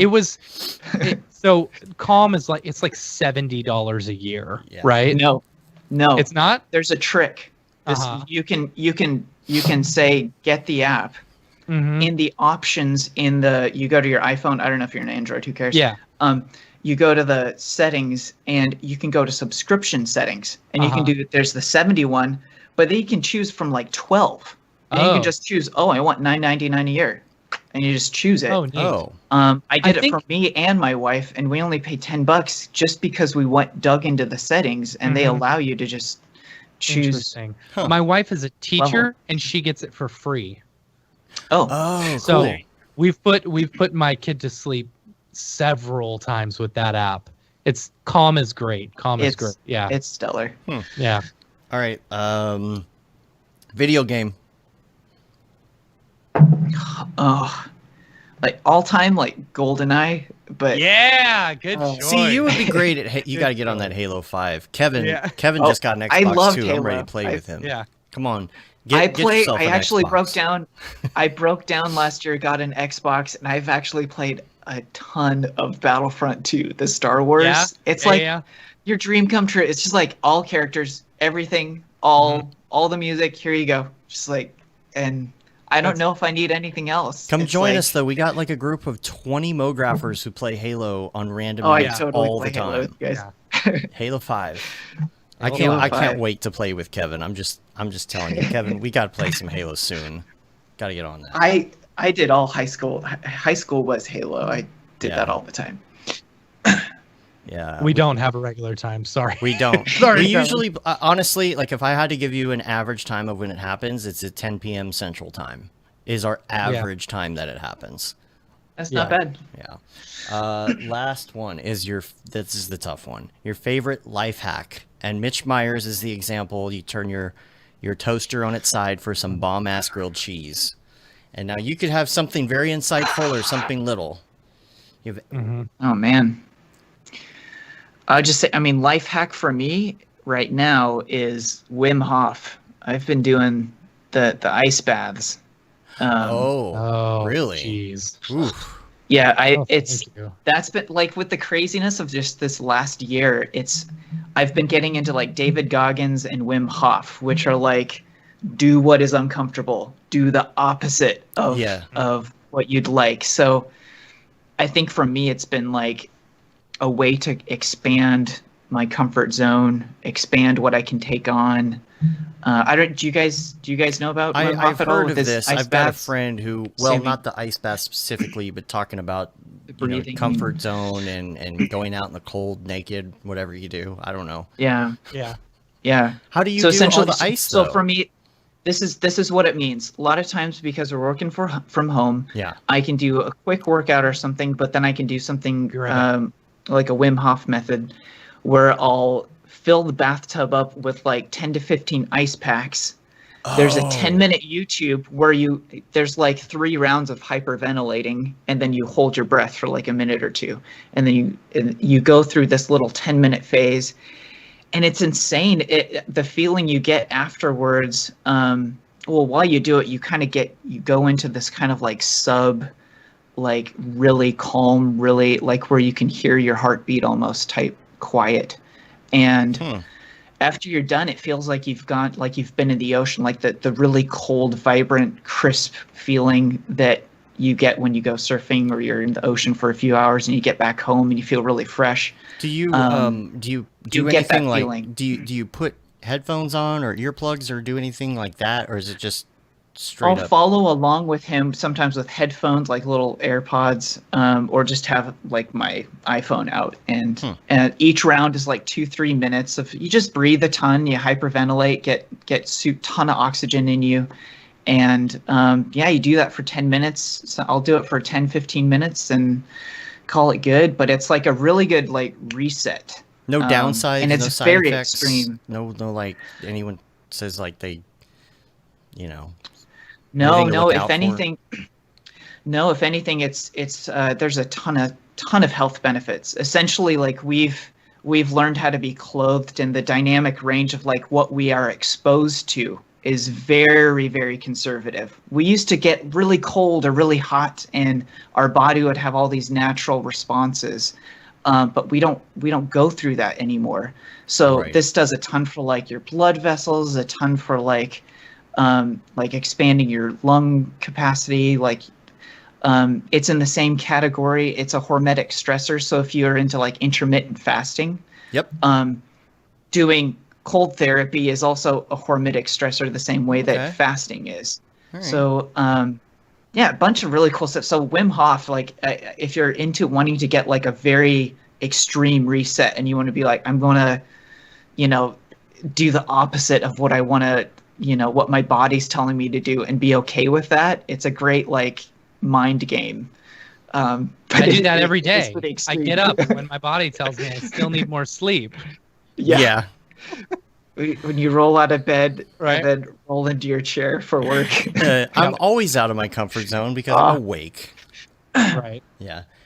That's it. You probably got a jet, right, Matt? Yeah, I do. I got to go pick up my kid. Anthony, thank you so much for being on the show. Hey, thanks for having me, guys. I can't wait. When are we doing sitting Mograph, through all the Mograph. crypto Camp art? Mograph. Well, Camp Mograph is tentatively scheduled. But we have to squeeze in that we will try for a new Camp Mograph, and I'm sorry I didn't wear my shirt. I know. This is just an accident, actually. That's funny. Yeah. That's really funny.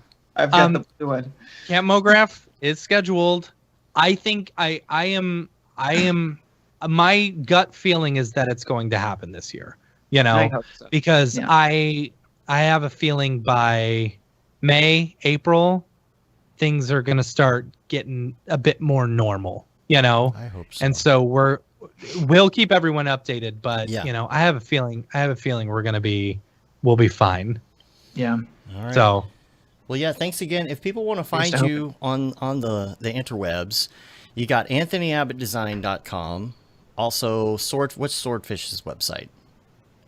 Swordfish-sf.com. And then got a bunch of there. In Instagram, did Twitters and all the things. Yeah, I have an Instagram. I try to do daily, monthlies. Whenever. Almost. I do have an Instagram. It's Anthony Abbott Design. But yeah, Swordfish. You can find a bunch of stuff there as well. Yeah, I think I don't even do almost dailies anymore. I just do whenevers. Yeah. Whenever. There we go. Once in a while. Dailies. It's once in a while. That's what once in a while. Bhakti calls it, right? Oh, does she? That's nice. Yeah. You can rate us on iTunes, leave a review. You can also subscribe on your podcatcher of choice. Helps get our ratings up. You can subscribe to our newsletter, which goes out about every month or so. Gives you an update on all the things that we've been up to. And you can say you've been there, done that, got the t-shirt with the Mograph logo tee, the Paul Babb Feel the Babb 2020 shirt. All the profits from that go to Doctors Without Borders. The Render Things t-shirt, hoodie, and long sleeve tee, which a lot of you in the South might need. Render, well, except today, now it's 75 again. That Render is Fire shirt, which you're only allowed to wear, ironically, unless you're Shams. Yeah. And then lastly, the Mograph Blandishment throwback shirt. And we're on Facebook, Twitter, Instagram, YouTube, Mograph.com, and just hit the Googles. You can find us. Yeah, just type in Mograph. Hit us up, we're the first one. There you go. Googles. And that's about it. Until next time, I'm Dave. And I'm Matt. And I'm Anthony. Have a good one. Later, yo. Drop. Is this the fucking mic drop? This is exactly what I should be doing.